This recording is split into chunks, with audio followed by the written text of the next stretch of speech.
మీకెందుకు అనిపించింది 12 సంవత్సరాలు ధ్యానం చేయాలని? అంటే ఈ జన్మవాసన కాదు, పూర్వ జన్మ శ్వాస అనేదంతా. ఆధ్యాత్మిక పరంగా మీకు అలాంటి సువాసనలు కలిగి ఉండటానికి, ఇంట్రెస్ట్ కలగటానికి ఎవరినైనా చూసి మీరు అలా అయిపోయారంటారా? లేదంటే బై బర్తే అంటారా? అంటే కొందరి జన్మలు ఎలా ఉంటాయంటే అమ్మ, భగవంతుడు కొందరిని పెట్టి పుట్టిస్తాడు. కొందరికి ఏ చదువు సంధ్య రాకుండానే కూడా మంచి మంచి పెయింటింగ్స్ వేస్తుంటారు, చాలా చక్కగా మాట్లాడుతుంటారు. అంటే సహజ సిద్ధమైన కళలు. ఎంతమంది పిల్లలున్నా ప్రతి బిడ్డ తల్లిదండ్రులకు ఇంపార్టెంటే. ఫ్యామిలీ ఉండాలి, వాళ్ళకంటూ ఒక పిల్లలు రెస్పాన్సిబిలిటీస్ ఉండాలి అనుకుంటారు. అలా మిమ్మల్ని వదిలేశారని చెప్పారు కదా, అంటే అభ్యంతరం అనేది ఏమీ చెప్పలేదా ఒక్కసారి కూడా? అంటే అమ్మ ఏడిసింది బాగా. దేవి భాగవత మహాపురాణాన్ని ప్రతిరోజు గంటన్నర చదివేవాడిని. ఓకే. పూజలు ఎక్కువ చేసేవాడిని. ఎప్పుడు ధ్యానం ధ్యానం ధ్యానం ధ్యానం అని ఉండేవాడిని. మీరు చూస్తే 16వ సంవత్సరంలోనే మొత్తం ఆధ్యాత్మికం సైడ్ వచ్చేసారు. మీకు ఆ రకంగా ఎప్పుడు నేను ఇలాంటి ఒక లైఫ్ని మిస్ అయ్యాను అనే ఆలోచన ఎప్పుడు రాలేదంటారా? మనిషి జన్మను మూడు ధర్మాలతో చెప్పింది మన సనాతన ధర్మం. కర్మజన్మ, కారణజన్మ, కామజన్మ. ఓకే. కామజన్మ అంటే వాడు పుట్టుకతోనే కామకలాపాలతో అనురక్తి కలిగి ఉంటాడు. కుల మతాల గురించి ఎక్కువగా భేదాలు అనేవి చూపిస్తూ ఉంటారు. నన్ను ఆదరిస్తారా, నేను చెప్పింది వాళ్ళు తీసుకుంటారా అనే ఆలోచన మీకు ఏ రోజైనా వచ్చిందా గురుగారు? మంచిని ఎవరైనా స్వీకరిస్తారు తల్లి, దాంట్లో అభ్యంతరం ఏం లేదు, అనుమానం ఏం లేదు. ఇప్పుడు సమాజంలో ఇప్పటి వరకు నేను చెప్పిన ప్రతి మాట, ప్రతి జ్ఞానం కూడా వాస్తవికతనే.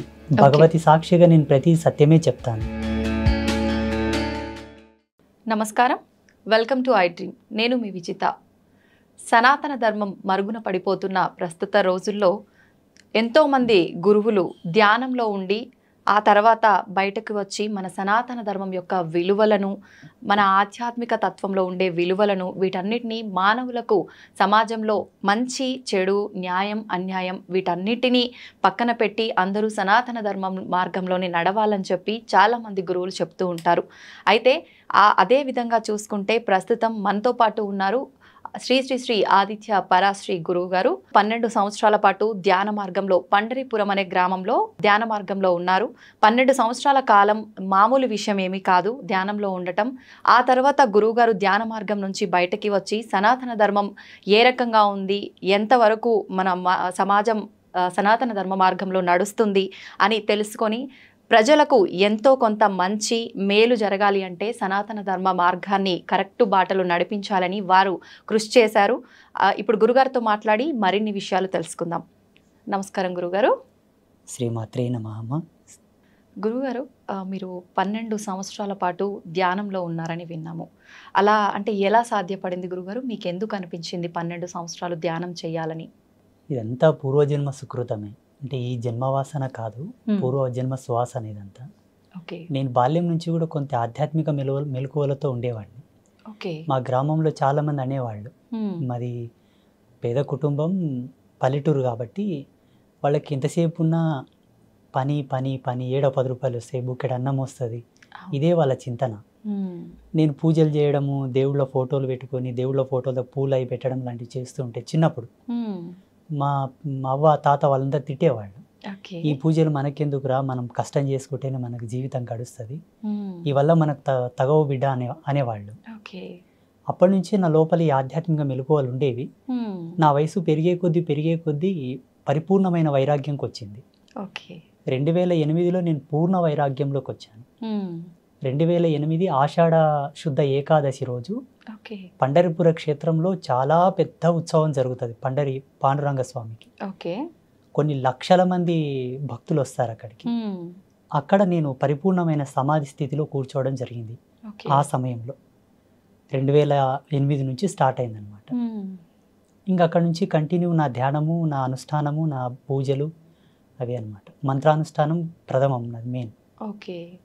అయితే గురువుగారు మీరు బాల్యం నుంచే నాకు ఆధ్యాత్మిక పరంగా అంటే వెళ్ళాలని చెప్పి అలాంటి ఆలోచనలు ఎక్కువగా ఉన్నాయని ఎవరినైనా చూసారా? అంటే ఎక్కువగా మనము మన ఇంట్లో వాళ్ళనో తెలిసిన వాళ్ళనో ఏ రకంగా వాళ్ళు చేస్తుంటారో అవి చూసి చిన్న పిల్లలను నేర్చుకుంటూ ఉంటాము. అలాగే మనకు చేయాలనిపిస్తూ ఉంటుంది. ఆధ్యాత్మిక పరంగా మీకు అలాంటి సువాసనలు కలిగి ఉండటానికి ఇంట్రెస్ట్ కలగటానికి ఎవరినైనా చూసి మీరు అలా అయిపోయారంటారా? లేదంటే బై బర్తే అంటారా? అంటే కొందరి జన్మలు ఎలా ఉంటాయంటే అమ్మ, భగవంతుడు కొందరిని పెట్టి పుట్టిస్తాడు. ఎనీ కైండ్ ఆఫ్ వర్క్ అనమాట.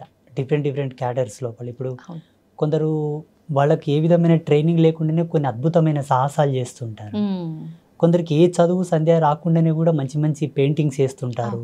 చాలా చక్కగా మాట్లాడుతుంటారు. అంటే సహజ సిద్ధమైన కళలు వాళ్ళు పుట్టుకతోనే వచ్చి ఉంటాయి అనమాట. అంటే నాకు ఎవరిని చూసి ఇన్స్పిరేషన్ కలగలేదు, ఎవరిని చూసి నేను అట్లా పరవశం చెందలేదు. మా గురువు గారిని మొట్టమొదటిసారి చూసినప్పుడు కొంత ఆకర్షితం చెందిన మాట వాస్తవమే. కానీ అంతకు ముందు నుంచే నా లోపల ఆధ్యాత్మికత బాగా ఉండేది. ఏదైనా ఒక దేవిని చూసినా ఆ దేవుని తాలూకు ఆయన అవతారాన్ని చూస్తే ఆయన చేతుల్లో ఆయుధాలు ఎందుకున్నాయి, ఆయన పులి మీద ఎందుకు కూర్చోవాలి, ఆ ఎద్దు మీద ఎందుకు కూర్చోవాలి, నెమిలి మీద ఎందుకు కూర్చోవాలి అంటే ఒక అన్వేషణ స్థితిలో ఉండేవాడిని అనమాట. బాగా శోధించేవాడిని. దేవుళ్ళ ఫోటోలు చూసి, యంత్రాలు చూసిన తర్వాత కూడా అందులో అక్షరాలని డీకోడ్ చేసేవాడిని నేను. ఒక యంత్రం చుట్టూ కొన్ని అక్షరాలు రాస్తారు కదా, ఈ అక్షరాలు ఎందుకు పెట్టారు, వేరే పెట్టొచ్చు కదా, ఇవే ఎందుకు పెట్టాలి, ఇది పెట్టొచ్చు కదా అని బాగా సెర్చ్ చేసేవాడిని అనమాట. ఎప్పుడైతే మా గురువు గారిని చూసానో అప్పుడు ఇంకా పరిపూర్ణమైన ఎరుక వచ్చింది, జ్ఞానం పరిపూర్ణం.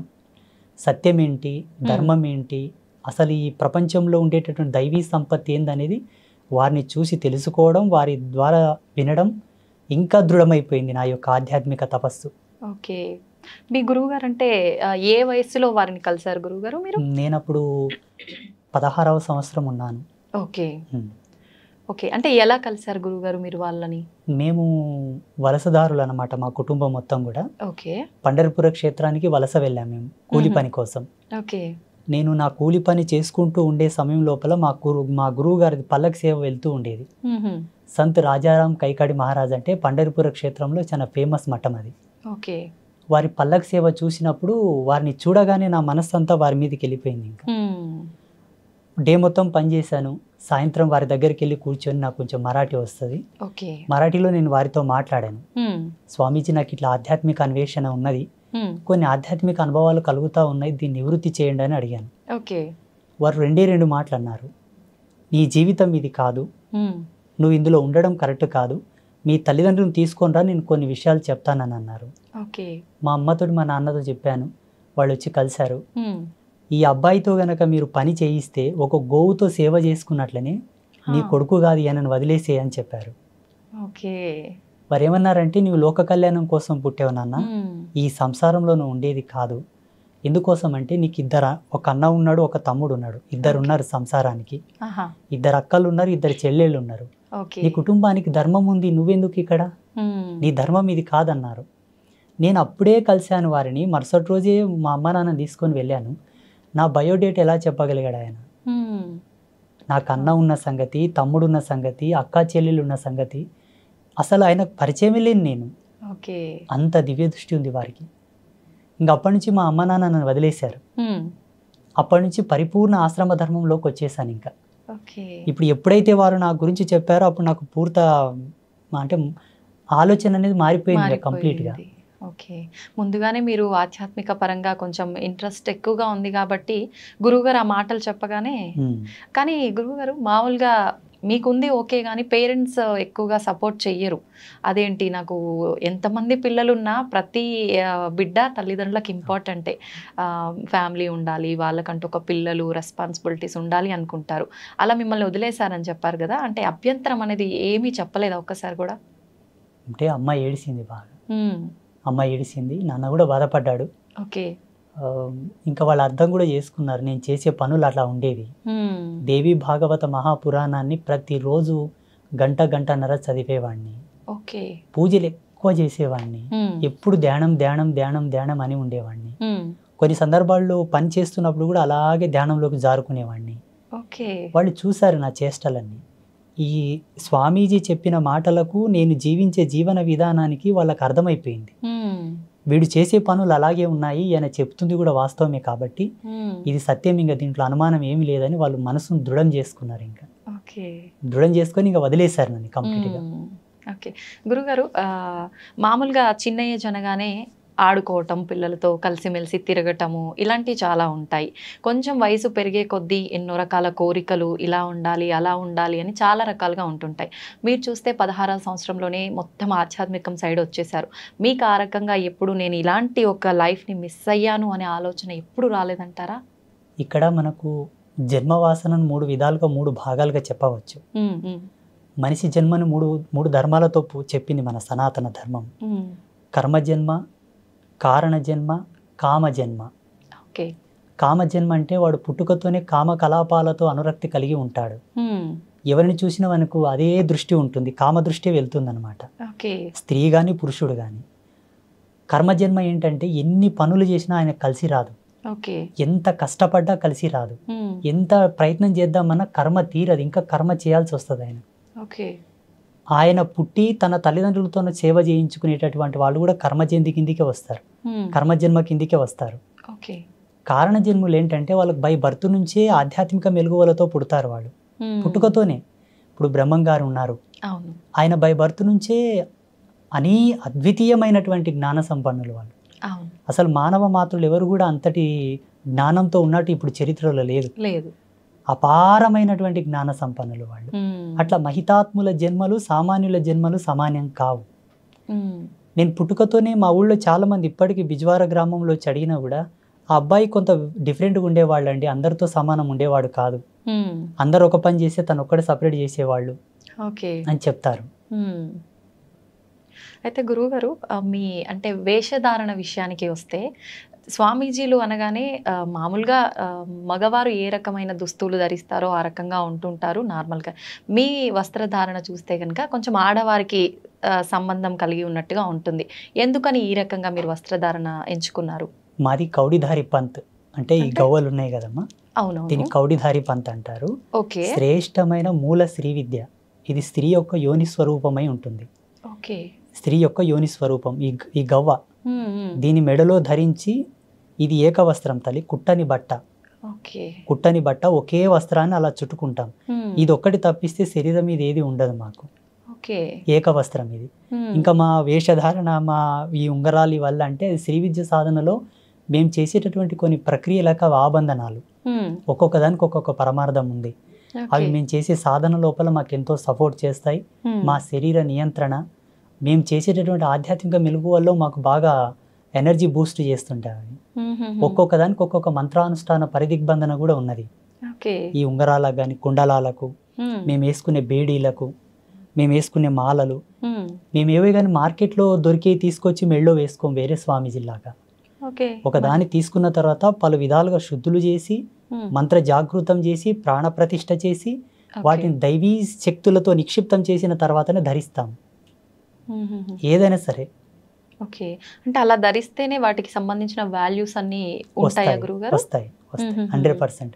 ఏదైనా ఒక కూరగాయను, ఆకుకూరను మార్కెట్ నుండి తెచ్చిన తర్వాత కడుగుతాం, కడిగి దాన్ని ఎంత తరగాలో తరిగి దాంట్లో ఏవి వస్తువులు వేయాలో వేసిన తర్వాతనే కూర వండుకుంటాం. అవునవును. సమాజంలో ఇప్పటికీ ప్రజెంటేషన్లు, ఇప్పుడు వర్తమానంలో కూడా ఆధ్యాత్మికమైనటువంటి మెలకువలు తెలిసిన వాళ్ళు ఎవరు లేరు, చాలా తక్కువ మంది. తెలుసుకోవాలనే జిజ్ఞాస ఎవరికి లేదు, చెప్పాలనే జిజ్ఞాస కూడా ఎవరికి లేదు. ఎంతసేపు ఉన్నా తెలుసుకునేవాడు ఒక కోరికతో వస్తే చెప్పేవాడు వాని కోరికతో వాడు చెప్తుంటారు. కరెక్టే గురువుగారు. పరస్పరమైనటువంటి భేదాలు ఇవి రెండు. మా సాంప్రదాయం ఏంటంటే అమ్మవారి యొక్క మూల పరంపర మాది, ఇప్పుడు లేదు ఈ పరంపర. ఆసేతు హిమాచల పర్యంతం చూసినా ఎక్కడ కూడా లేదు ఇప్పుడు. శ్రీ విద్య సాధనలో ఉన్నారు కొంతమంది, కానీ మీరు అన్నట్టుగా ఉన్నారు, మా వేషధారణ లాగా మాలాగా లేరు. అలా లేరు అని మీరే చెప్తున్నారు కదా గురుగారు, మరి మీరెందుకు ఈ రకంగానే ఎంచుకున్నారు? నేను 6 నెలలు తపస్సు చేశాను. ఎస్పెషల్లీ నా యొక్క డ్రెస్ కోడ్ అనుకోండి, లేకపోతే నా వేషధారణ గురించి, ఏ మంత్ర సాధన నేను చేయాలా, ఏ దేవత ఆరాధన చేయాలా, ఎవరి గురించి నేను తపమాచరించాలని దాని మీదనే 6 నెలలు రీసెర్చ్ చేశాను నేను. తపస్సు ఓకే. అయితే గురువుగారు సామాన్యంగా గురువులు అనగానే పండితులు అనగానే బ్రాహ్మణ కులానికి సంబంధించిన వారే ఎక్కువగా ఉంటుంటారు. మీరు చూస్తే అలా కాదు. మరి ఈ వైపుకు మీరు ఈ మార్గంలో వచ్చే ముందు నేను గనక సమాజానికి ఏదో చెప్పాలి చెయ్యాలి అనే ఒక తపనతో వస్తున్నాను. మామూలుగా జనాలు అంటే కుల మతాల గురించి ఎక్కువగా భేదాలు అనేవి చూపిస్తూ ఉంటారు. నన్ను ఆదరిస్తారా, నేను చెప్పింది వాళ్ళు తీసుకుంటారా అనే ఆలోచన మీకు ఏ రోజైనా వచ్చిందా గురువుగారు? రాలేదు, రాదు కూడా. ఎందుకంటే మంచిని ఎవరైనా స్వీకరిస్తారు తల్లి, దాంట్లో అభ్యంతరం ఏం లేదు, అనుమానం ఏం లేదు. ఇప్పుడు సమాజంలో ఇప్పటి వరకు నేను చెప్పిన ప్రతి మాట ప్రతి జ్ఞానం కూడా వాస్తవికతనే, భగవతి సాక్షిగా నేను ప్రతి సత్యమే చెప్తాను. ఇంకొక విషయం ఏంటంటే అనాధారంగా నేను ఏది చెప్పను. ప్రతిదీ కూడా ప్రతిదాని వెనుక ఒక పరిజ్ఞానం, ఒక వైజ్ఞానిక దృక్పథం, దార్శనికత కంపల్సరీ ఉంటుంది నా విషయంలో. వితౌట్ దార్శనికతతో ఏది నేను చెప్పను. ఒక దాన్ని చెబుతున్నానంటే నేను ఫస్ట్ దర్శిస్తాను. ఎవరన్నా కష్టమని నా అమ్మ దగ్గరకు వచ్చి నా ముందుకు వచ్చి మాట్లాడినా కూడా ఆ కష్టాన్ని 1-10 సార్లు నేను అనాలిసిస్ చేస్తాను. నిజమే ఈయన కష్టానికి గల కారణం ఏమిటి? స్వయంకృత అపరాధమా? ఎవరైనా ఏమైనా చేశారా? ఈయన మీద ప్రయోగాలు ఏమైనా చేశారా? చేసిన పాపమా? పోనీ ఈయన చేసుకున్నాడా? పెద్దలు చేసిన పాపాలు ఏమైనా వెంటాడుతున్నాయా? పితృకర్మలు ఉన్నాయా? ఏంటి అని బాగా తెలుసుకున్న తర్వాత ఆయనకి ఏ మంత్రానుష్ఠానాన్ని ధారబోయాలో ధారబోస్తాను. ఒక రోజు లేట్ అయినా ఆయనని పరిపూర్ణమైన సత్య మార్గంలోకి తీసుకురావడానికే ప్రయత్నం చేస్తాను. వాళ్ళు వచ్చారని ఏదో గబ్బుకున్న తాయితు కట్టేయడం, యంత్రం ఇచ్చేయడం, ఏదో చేసేసి శక్తిపాతం అంటూ అదంటూ ఇదంటూ పూజలు పునస్కారాలని టైంపాస్ చేయను.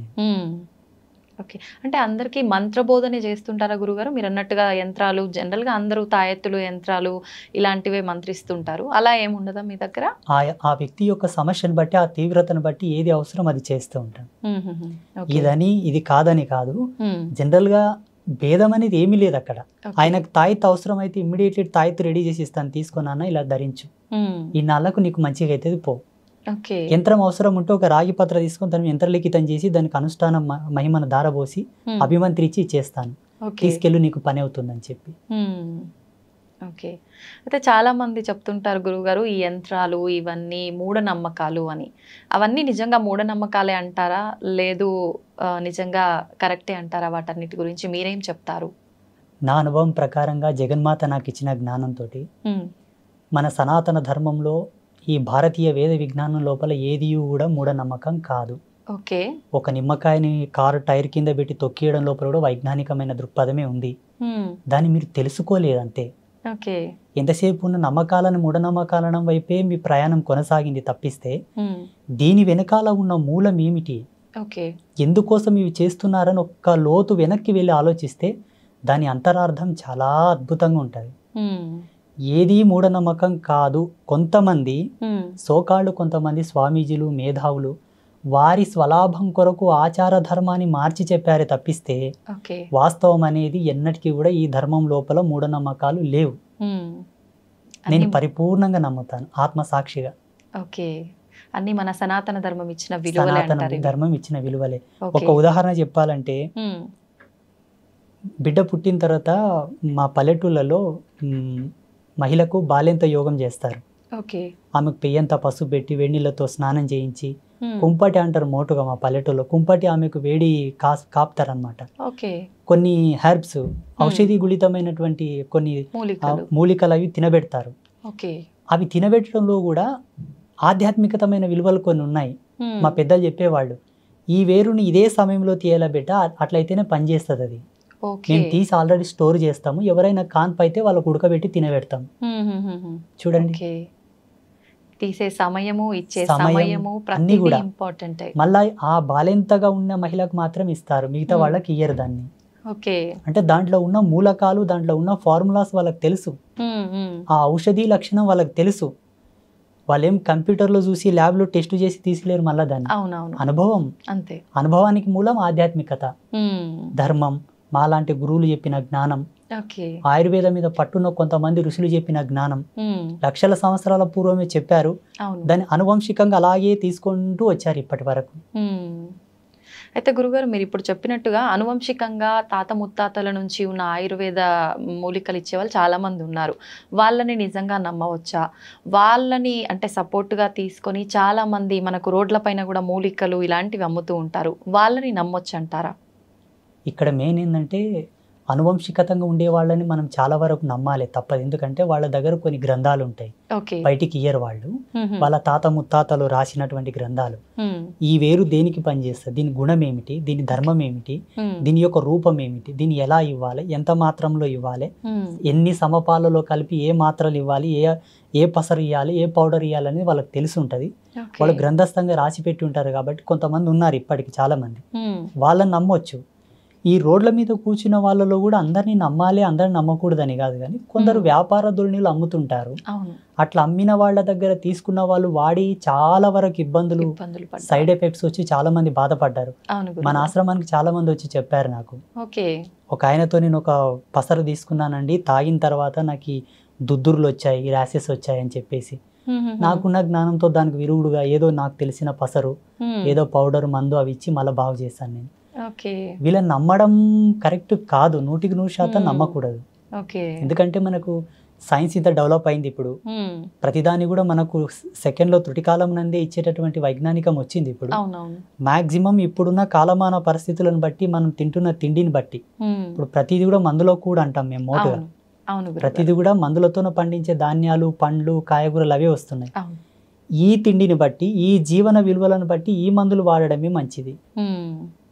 అప్పట్లో మోటు మందులు ఎట్లా పనిచేస్తుందంటే గట్టితనం ఉండే అందరి లోపల, ఓకే. దృఢత్వం బాగుండే, తినే తిండిలో కూడా ఆ గట్టితనం ఉండేది కాబట్టి పసర్లు పనిచేసేవి. హ్మ్. ఇప్పుడు అంత తొందరగా పనిచేయవు. ఓకే. అంటే శరీరం సపోర్ట్ చేయదు దాంట్లకు. ఓకే. అయితే గురుగారు ఇది అడగొచ్చో లేదో తెలీదు. చాలా వరకు నేను కొన్ని ప్రాంతాల్లో విన్నాను.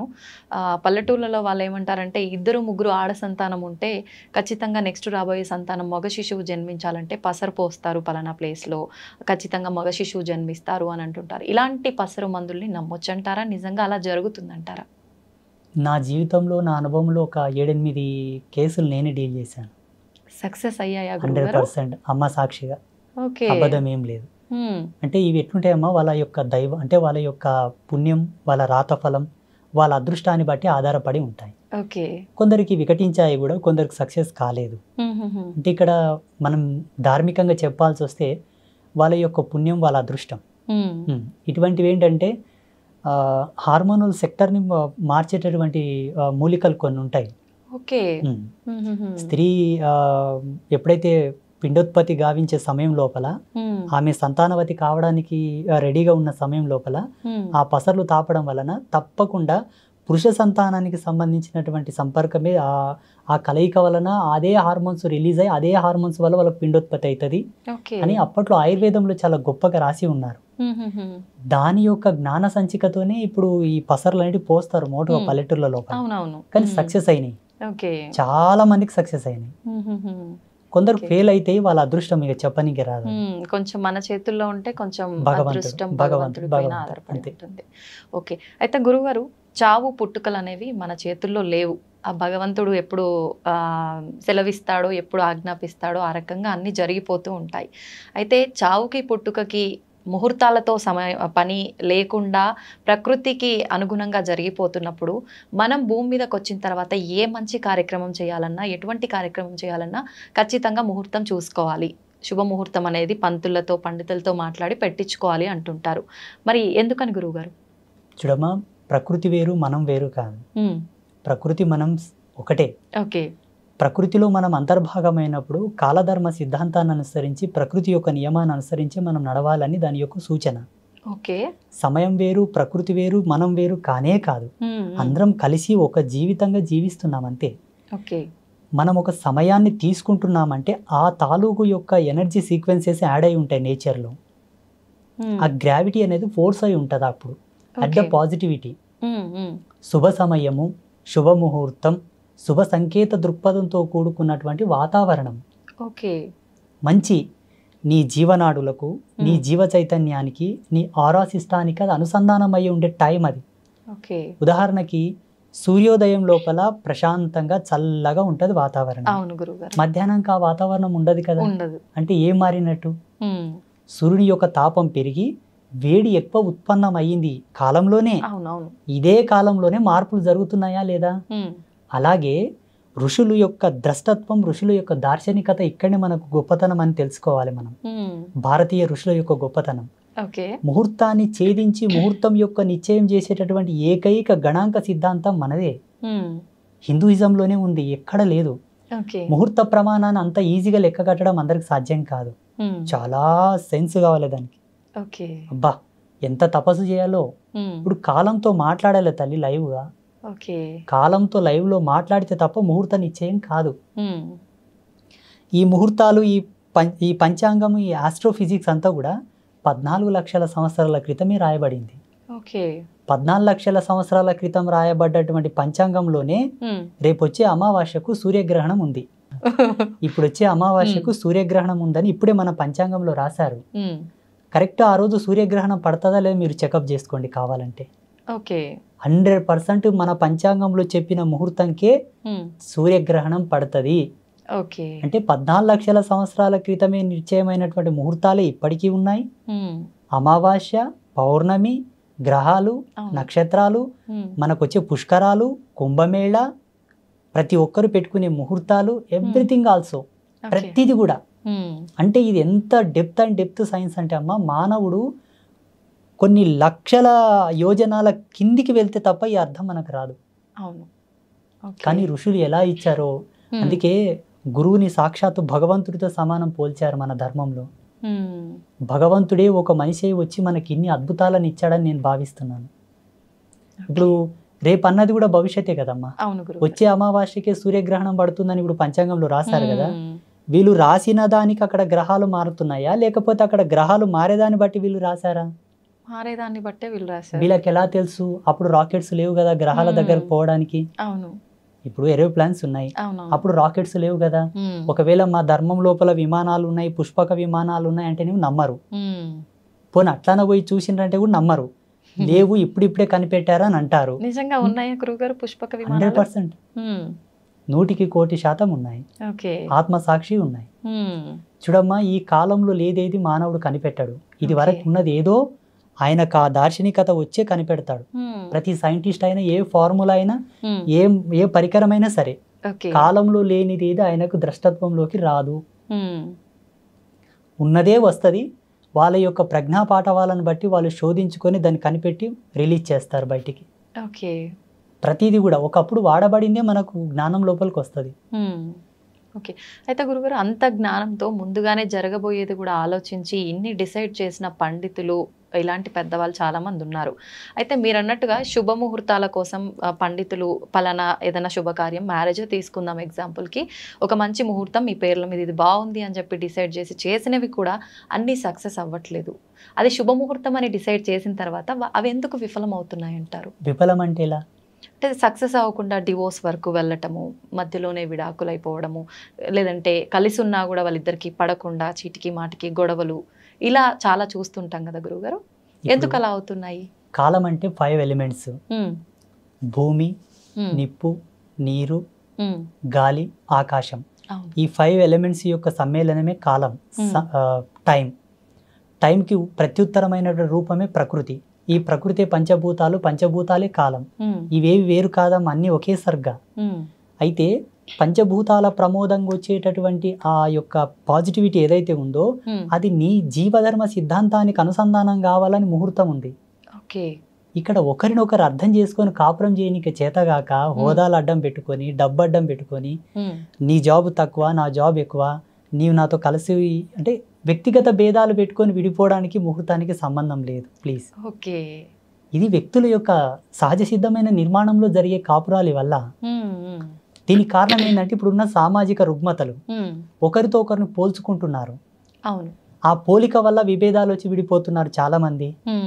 ఇంకొంతమంది సర్దుకోవడం లేదు, ఓపికలు లేవు మన వాళ్ళకి. ఇప్పటి మానవునికి ఓపిక లేదు. అప్పట్లో పాతకాలంలో ఎన్ని విపత్తులు వచ్చినా, ఎన్ని ఇబ్బందులు వచ్చినా ఓపిక గట్టి ఉండే. ఓపిక ఎంత దృఢమో జన్మ అంత సార్థకత అని చెప్తారు మన ధర్మంలో. ఓపిక లేని వాళ్ళ జన్మలు సార్థకతను పొందవు. ఓపిక లేకపోవడం వల్ల విడిపోతున్నారు కానీ ముహూర్తం ఏం తప్పు లేదు ఆడ. ముహూర్తం యొక్క సిస్టమ్ వేరు. ఓకే. ఇప్పుడు ముహూర్తాలు, ఈ నక్షత్రాలు, ఈ పంచాంగాలన్నీ 83 లక్షల జీవరాశులు పాటించవు. మనిషి ఈ పరివర్తనలోకి రాగలిగాడు. అవును. ఈ విజ్ఞాన శోధన చేశాడు మానవుడు. ఈ కాలగణన సిద్ధాంతాన్ని మనం మాత్రమే ప్రతిపాదించాం, మిగతా జీవరాశులు కాదు. అందులో ఒక మంచి చెడు, ఇది శుభం, ఇది అశుభం, ఇది ఒక ఆరోగ్యకరమైనటువంటి వ్యవస్థ. అవును.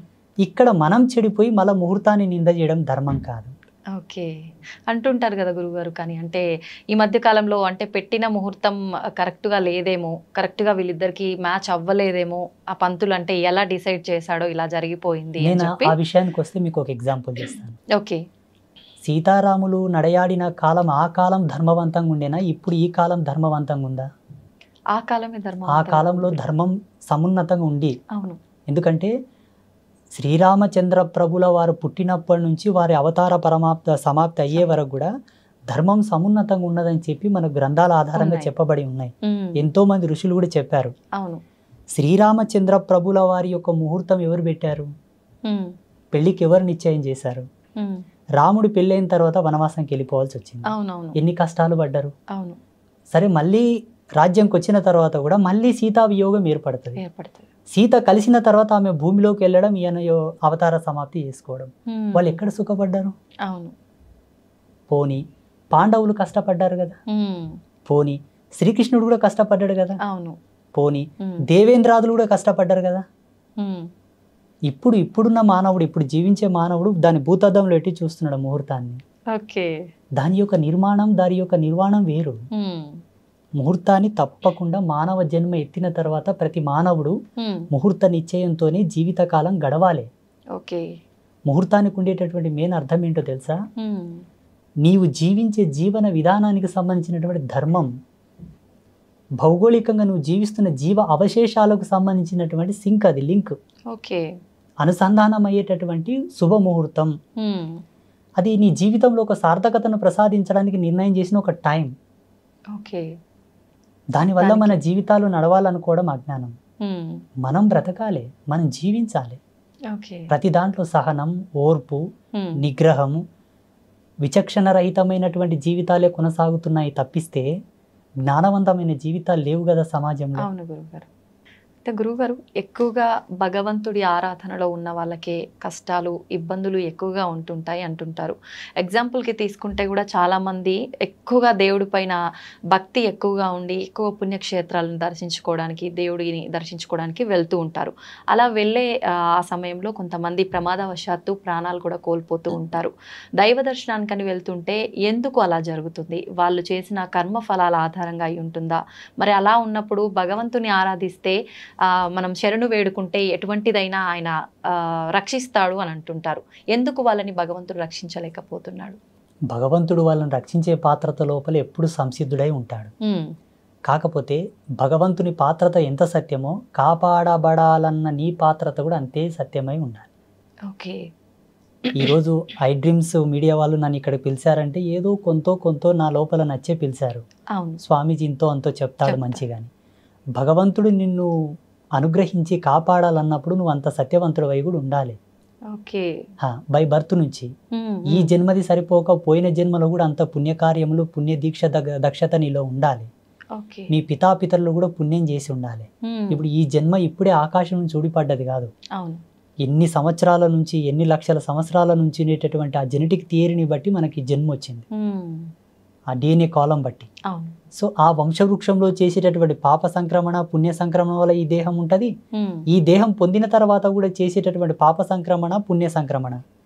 అందుకు భగవంతుని చెంతన నువ్వు నిష్ణాతుడవై ఉండి, అర్హుడవై ఉంటే తుటికాలమునందే నేను తప్పించగలడు కదా. ఎంతమంది బ్రతుకుతుండలేరు ఇప్పుడు? ఎంతో మంది ఇప్పుడు కాపాడబడుతున్నారు, రక్షించబడుతున్నారు. వీళ్ళెందుకు రక్షించబడలేదంటే అందుకు భిన్నమైనటువంటి పాపమో కర్మనో ఏదో ఉండవచ్చు. అంత ఈజీగా మనం క్యాలిక్యులేట్ చేయడం కూడా ధర్మం కాదు. పూజలు చేసే వాళ్లకు కష్టాలు ఎందుకు వస్తాయంటే పూజలు చేయడం వల్ల కష్టాలు తీరుతాయనుకోవడం ఫస్ట్ అజ్ఞానం. ఎందుకు పూజలు చేస్తారంటే చెప్పన తల్లి, మనకు పితృపక్షం వస్తుంది. ఇప్పుడు పితృపక్షంలో మన హిందూ ధర్మం లోపల మన పెద్దలకు శ్రద్ధా తర్పణాలు వదులుతారు, పిండ ప్రదానాది కార్యక్రమాలు చేస్తుంటారు. ఆ పల్లెటూళ్ళలో వాళ్ళ ఫోటోలు పెట్టి వాళ్ళు తినే వాళ్ళకి ఇష్టమైన పదార్థాలు వండి పెట్టి పూజలు పునస్కారాలు చేసి దండం పెట్టుకుంటారు. అవును. ఎందుకోసం అంటే వాళ్ళు ఇచ్చినటువంటి దేహం ఇది, వాళ్ళ వంశంలో మనం పుట్టామని ఒక కృతజ్ఞత భావం. వాళ్ళకు ఒక మాసం ఏర్పాటు చేసి ఈ మాసంలో పితృదేవతలను కొలవాలని ఆ మాసాన్ని డిసైడ్ చేసి పితృపక్షంలో పితృదేవతలకు పూజలు చేయాలని ఒక రూల్ ఇచ్చారు మన ధర్మంలో. ఓకే. ఈ జన్మనిచ్చినందుకు వాళ్ళకు మొక్కుతున్నాం మనము. వాళ్లకు మనకు ఇంతటి అందమైన ప్రపంచాన్ని భగవంతుడు ఇచ్చాడు కదా, మరి భగవంతునికి ఏమి ఇవ్వాలి మనం? అందుకే ఈ పూజలు. నిన్నిచ్చినందుకు, ఈ ప్రకృతిని ఇచ్చినందుకు, నీకు ఇంతటి అందమైన ప్రపంచాన్ని సృష్టించినందుకు భగవంతునికి నువ్వు ఇంత కృతజ్ఞత భావంతో పూజ. అంతేగాని నువ్వేదో ఇస్తే ఆయన నీ కోరికలు తీర్స్తాడనుకోవడం కరెక్ట్ కాదు. చూడమ్మ, వేదాంత ధర్మంలో ఎప్పుడు కూడా వేద ధర్మం ప్రకారంగా, శాస్త్ర ప్రమాణం ప్రకారంగా పూజలు చేస్తే కష్టాలు నెరవేరుతాయని లేదు. కానీ ఋషులు మనుషుల యొక్క కష్టాలు చూడలేపక, బాధలు చూడలేపక వాళ్ళు ధ్యానంలో కూర్చొని కొన్ని దర్శనాలు చేశారు. వ్రతాలు, నోములు, కొన్ని ప్రత్యేకమైన హోమములు, శాంతులు, కొన్ని యజ్ఞక్రతువులను దర్శించారు. వీటిని చేయండి, వీటి యొక్క మహితాత్మమైన శక్తి చేత భగవంతుడు ప్రసన్నమవుతాడు, మీ కష్టాలు తీరుతాయి అని ఒక ప్రమాణంగా చెప్పారు. కానీ అది కూడా దాని మీద ఎప్పుడు ఆధారపడి ఉండకు. నిన్ను నీవు నమ్ముకో, నీవు సత్యశీలుడవై మెలుగు, అప్పుడు అవి నీకు రిఫ్లెక్ట్ అవుతాయి, నీకు రిప్లై ఇస్తాయని కూడా చెప్పారు. మళ్ళీ వెనుకనే ఇలా చెబుతూనే ఇది కూడా చెప్పారు, ఏది అవసరమో అదే పాటిస్తున్నారు కంపల్సరీ. ఇప్పుడు ఒక కంపెనీ యాజమాన్యం దగ్గరికి వెళ్ళి అయ్యా నాకు ఉద్యోగం ఇవ్వండి అంటే నీ అర్హత ఏముంది నాయన అని అడుగుతారు. నేను పలానా డిగ్రీ చేశానండి, పలానా పీజీ చేశానంటే నీ చదువుకు, నీ ర్యాంకు తగ్గట్ల నీకు ఉద్యోగం ఇస్తారు. నిన్ను ఏ సీట్లో కూర్చోబెట్టాలి, ఎక్కడ కూర్చోబెట్టాలో వాళ్ళు డిసైడ్ చేస్తారు. భగవంతుడు కూడా ప్రకృతి ఆధారంగా మనం జీవించే జీవన విధానాలను బట్టి, మనం నడిచే నడవడికను బట్టి మనకు కొన్ని మార్కులు వేస్తాడు. ఆ మార్కులను బట్టి మన జీవితం డిక్లేర్ అవుతుంది. మనకు వచ్చేటటువంటి కష్టాలు, బాధలు, ఇబ్బందులు, భోగభాగ్యాబ్ది సంప్రాప్తములన్నీ కూడా మన జీవించే జీవన విధానం బట్టి వస్తాయి. మా పెద్దలు ఏమనే వాళ్ళు తెలుసా పల్లెటూళ్ళలో, అమ్మా ఏం లేదు నాయన, ఎవరు ఏది నాటుతారో అదే కోసుకొని తింటారు, ఏది నాటుతారో అదే కోసుకొని తింటారు, అందుకు మిన్న ఏదీ లేదు. నువ్వు మంచి చేస్తావా మంచే వస్తుంది, చెడు చేస్తావా చెడే వస్తుంది, అది ఎన్నటికి తప్పదు అనేవాళ్ళు మా పెద్ద మనుషులు. వాళ్ళేం సిద్ధాంతులు కాదు, పండితులు కాదు. మళ్ళా ఇంకొక మాట అనేవాళ్ళు, ఈ జన్మ, ఈ కాలం అంతా ఒక అద్దం లాంటిది నాయన, అద్దం ముందరకు పోయి నువ్వు ఏ చేష్టలు చేస్తే నీకు అదే ఎట్లా రిప్లై ఇస్తుందో, ఈ ప్రకృతి కూడా అంతే, నువ్వు ఏం చేస్తావు అది రాసుకుంటుంది, అదే దొబ్బుతుంది మళ్ళీ నీ మీద అని చెప్పారు. నిజంగా చాలా బాగా చెప్పారు గురువు గారు. కానీ మీరు చెప్పినంత వింటుంటే నిజంగా ఇది వాస్తవం అనిపిస్తుంది. కానీ కొంతమంది వాళ్ళ విషయంలో ఏం జరుగుతుందంటే, వాళ్ళు ఎంత నిజాయితీగా ఉన్నా, ఎంత మంచి మార్గంలో నడిచినా కూడా ఎక్కువ ఈ ఇబ్బందులన్నీ వాళ్ళకే వస్తుంటాయి. మరి దాని గురించి ఏం చెప్తారు? వాళ్ళకి ఆ జన్మ ఏకన ముందు వాళ్ళ తల్లిదండ్రులు అంతటి పుణ్యకర్మలు ఆచరించలేకపోవచ్చు. జీవుడు తన ఈపున ఎంత పుణ్యం పెట్టుకొని సంతానాన్ని ఇస్తే పుట్టే పిల్లలు అంత గొప్పగా పుడతారు. మీకు ఒక ఎగ్జాంపుల్ చెప్తానమ్మా. ఇప్పుడు మా డ్రైవర్ వచ్చాడు, మా డ్రైవర్ వాళ్ళ తల్లిదండ్రులు ఒక గురువుతోటి బోధ తీసుకున్నారు, గురూపదేశం. వాళ్ళు గురూపదేశ సంస్కారం తీసుకున్నప్పటి నుంచి మా డ్రైవర్ వాళ్ళ నాన్న చనిపోయాడు. వాళ్ళ నాన్న చనిపోయే వరకు వాళ్ళ జీవితాలలో చూడని కష్టం లేదు, పడని బాధ లేదు. పాపం నేను లైవ్ లో చూశాను, చాలా కష్టపడ్డారు. చివరికి వాళ్ళ నాన్న చనిపోయాడు, వాడొక్కడే అబ్బాయి, వాళ్ళ అమ్మ, వారిద్దరే ఉంటున్నారు. ఇప్పుడు ఆ అబ్బాయి వాళ్ళ అమ్మ, ఆ అబ్బాయి నా పాదాలను ఆశ్రయించి నాతోను ఉపదేశం తీసుకున్నాడు, మంత్రోపదేశం. అమ్మవారిని ఆశ్రయించి నాతో మంత్రోపదేశం తీసుకున్నప్పటి నుంచి ఇప్పుడు ఎంత సుఖంగా, ఎంత సంతోషంగా ఉన్నారో, అసలు చాలా ఆనందంగా ఉన్నారు వాళ్ళు. ఇప్పుడు ఆయనకు కొడుకో బిడ్డ పుట్టారు, ఎంత ఆరోగ్యంగా, ఎంత చురుకుగా, ఎంత అందంగా, ఎంత అభినయంగా పుట్టారో పిల్లలు. అసలు ఈ కష్టము, బాధ అంటేనే తెలియనంత గొప్పగా పెరుగుతున్నారు ఇప్పుడు. అంటే వాళ్ళ తాత, వాళ్ళ అవ్వ గురూపదేశం తీసుకొని గురువు చేత గురువులినటువంటి పుణ్యము కొడుకుకు ఉత్తాన పదంగా సంక్రమించి ఇప్పుడు మనమంగులకు పుణ్యం ఆవహించింది. ఖచ్చితంగా మనం చేసేయి మన పిల్లలకి, వాళ్ళ పిల్లలకి. దశరథ మహారాజు తన జీవిత పర్యంతం లోపల పొందిన శాపాన్ని తాను మొత్తం సంపూర్ణంగా అనుభవించకూడని దేహము చాలించిన తర్వాత ఆ శాపం యొక్క పవర్ అనేది, ఆ యొక్క మహిమ అనేది, ఆ శక్తి అనేది శ్రీరామచంద్ర ప్రభు అనుభవించాడు, లక్ష్మణస్వామి అనుభవించాడు, భరతుల వారు అనుభవించారు, శత్రుఘ్నుడు అనుభవించాడు. అవును, తప్పదు. ఇప్పుడు ఈ జన్మ వారి చేత పొందామంటే వారి యొక్క అవశేషములు కూడా మన యొక్క జీవితం వెనకాలే వస్తాయి 100%. డాక్టర్స్ కూడా అదే చెప్తారు కదమ్మా. ఇప్పుడు జీన్స్ మన యొక్క పెద్దల యొక్క వారసత్వాన్ని బట్టి కొన్ని రోగాలు వస్తుంటాయి అని చెప్తారు. రోగాలు వస్తాయంటేనేమో నమ్ముతారు, ఉసురు వస్తుందంటేనేమో నమ్మరు. మేము ఇట్లా పాపాలు పుణ్యాలు పెద్దల నుండి వస్తాయంటేనేమో మూఢనమ్మకం అంటారు. డాక్టర్లు ఏమో వాళ్ళు చెప్పిన రిపోర్ట్స్ని బట్టి మీ పెద్దల యొక్క వారసత్వానికి ఈ రోగం వచ్చిందంటేనేమో గుడ్డిగా నమ్మేస్తారు. అక్కడ అది అంటే సైంటిఫిక్గా అన్ని ప్రూఫ్స్ ఉంటుంటాయి కదా గురువుగారు. అది పెన్ను తీసుకొని పేపర్ మీద రాసేటటువంటి భౌతికవాదం, కంప్యూటర్లో టైప్ చేసేటటువంటి భౌతికవాదం, దానికి ఆధారమైనటువంటి కారణ సంభూతులమే మేము. ఇప్పుడు జ్ఞానం లేనిది విజ్ఞానం లేదు కదా తల్లి. అవును గురువుగారు. జ్ఞానం అంటే మనం పుట్టడం, పుట్టిన తర్వాత ఒక ప్రొడక్ట్ని ఇంకొక ప్రొడక్ట్తో కలిపి ఇంకొక ప్రొడక్ట్ తయారు చేసేది విజ్ఞానం. ఈ ప్రొడక్టే భగవంతుడు ఇచ్చాడు కదా, ఉన్నదాన్నే తారుమారు చేసి ఒకదానికి రూపకల్పన చేసావు నువ్వు. ఇంకెక్కడి నుండి తెచ్చావు? ఈ భూమిన పుట్టిన దాన్ని నువ్వు కొత్తగా తయారు చేసావు. కొత్తగా ఏమైనా తీసుకొచ్చావా? లేదు కదా. అది నీ ప్రజ్ఞాపాఠవాలు, నీ గొప్పతనం. కానీ భగవంతుడి ధిక్కరణ మంచిది కాదు. భగవంతుడి నేల నీయకుంటే ఏడ రీసెర్చ్ చేస్తుంటే మనము, ఈ గాలి నీయకుంటే ఏడ ప్రయోగాలు చేస్తుంటే. ఇప్పుడు ఇవెవరిచ్చారు, ఎవరు తయారు చేశారు, అది మనం కనిపెట్టాలి కదా. ఒకవేళ ఇవి న్యాచురల్ గానే తయారైంది అనుకుందాం, వేరే గ్రహాల మీద ఎందుకు లేవు మళ్ళీ వల్ల? పక్కనే మనకు సమీపంలో ఉన్న గ్రహాలలో మనుషులు లేరు, జీవం పుట్టడానికి ఆధారం లేదు, ఆనవాళ్ళు లేవు. ఇక్కడ ఎందుకు ఉండాలి? మన సనాతన ధర్మంలో భూమికి ఉన్నటువంటి విలువ, భూమి యొక్క ఆవిర్భావ దశ, భూమి మీద జీవం ఏర్పడడానికి సంపూర్ణమైన వివరణ ఉన్నది క్లియర్ గా. ఇప్పుడు టెక్నాలజీకు 300 ఏళ్ళు అయింది తల్లి. లక్షల సంవత్సరాల క్రితమే పురాణ రచన జరిగింది. గురువుగారు, ఒక జీవి అంటే తల్లి గర్భంలో పడే ముందే తను చేసుకున్న ఇంతకు ముందు జన్మకు సంబంధించిన పాప పుణ్యాలు కర్మ ఫలాన్ని బట్టే ఈ జన్మలో ఎవరి కడుపున జన్మించాలి ఏంటి అనేది డిసైడ్ అవుతుంది అని కొంతమంది చెప్తుంటారు. అది నిజమే అంటారా? 100%. జీవుడు పుట్టకన్నా ముందు ఆత్మగా ఉన్నది పోయిన జన్మలో ఆయన ఉండేటటువంటిది. దేహంగా ఉండేది తండ్రి కడుపులో తాను ఒక విత్తనంగా ఉండేది.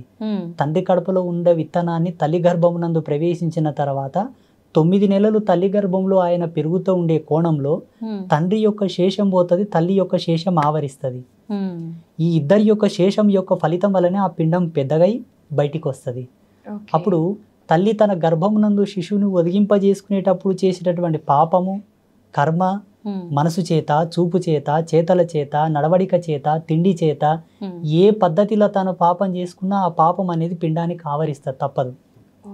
అందుకే లీలావతి ప్రహ్లాదుడు గర్భంలో ఉన్నప్పుడు పుణ్యశ్రవణం చేసేది, భక్తి శ్రవణం చేసేది. నారద మహర్షుల వారి చేత పుణ్యగీతములు, పుణ్య శ్లోకములు, పుణ్య పారాయణలు చేసేదనమాట. అందుకే ప్రహ్లాదుడు భక్తి తత్పరుడై జన్మించాడు. ఇలా చాలా ఉదాహరణలు ఉన్నాయి మన ధర్మం లోపల. అదే కోవకు మనం వస్తే హిరణ్యకశ్యపుడు హిరణ్యాక్షుల యొక్క జన్మను మనం చూసుకున్నట్లయితే కశ్యప ప్రజాపతికి చాలా మహా తపశక్తి సంపన్నుడే కశ్యప ప్రజాపతి.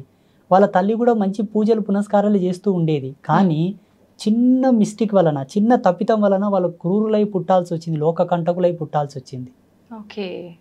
తండ్రి యొక్క శేషము, తల్లి యొక్క అవశేషాలు కలిపితే వచ్చేటటువంటి రూపమే ఒక జీవుడు.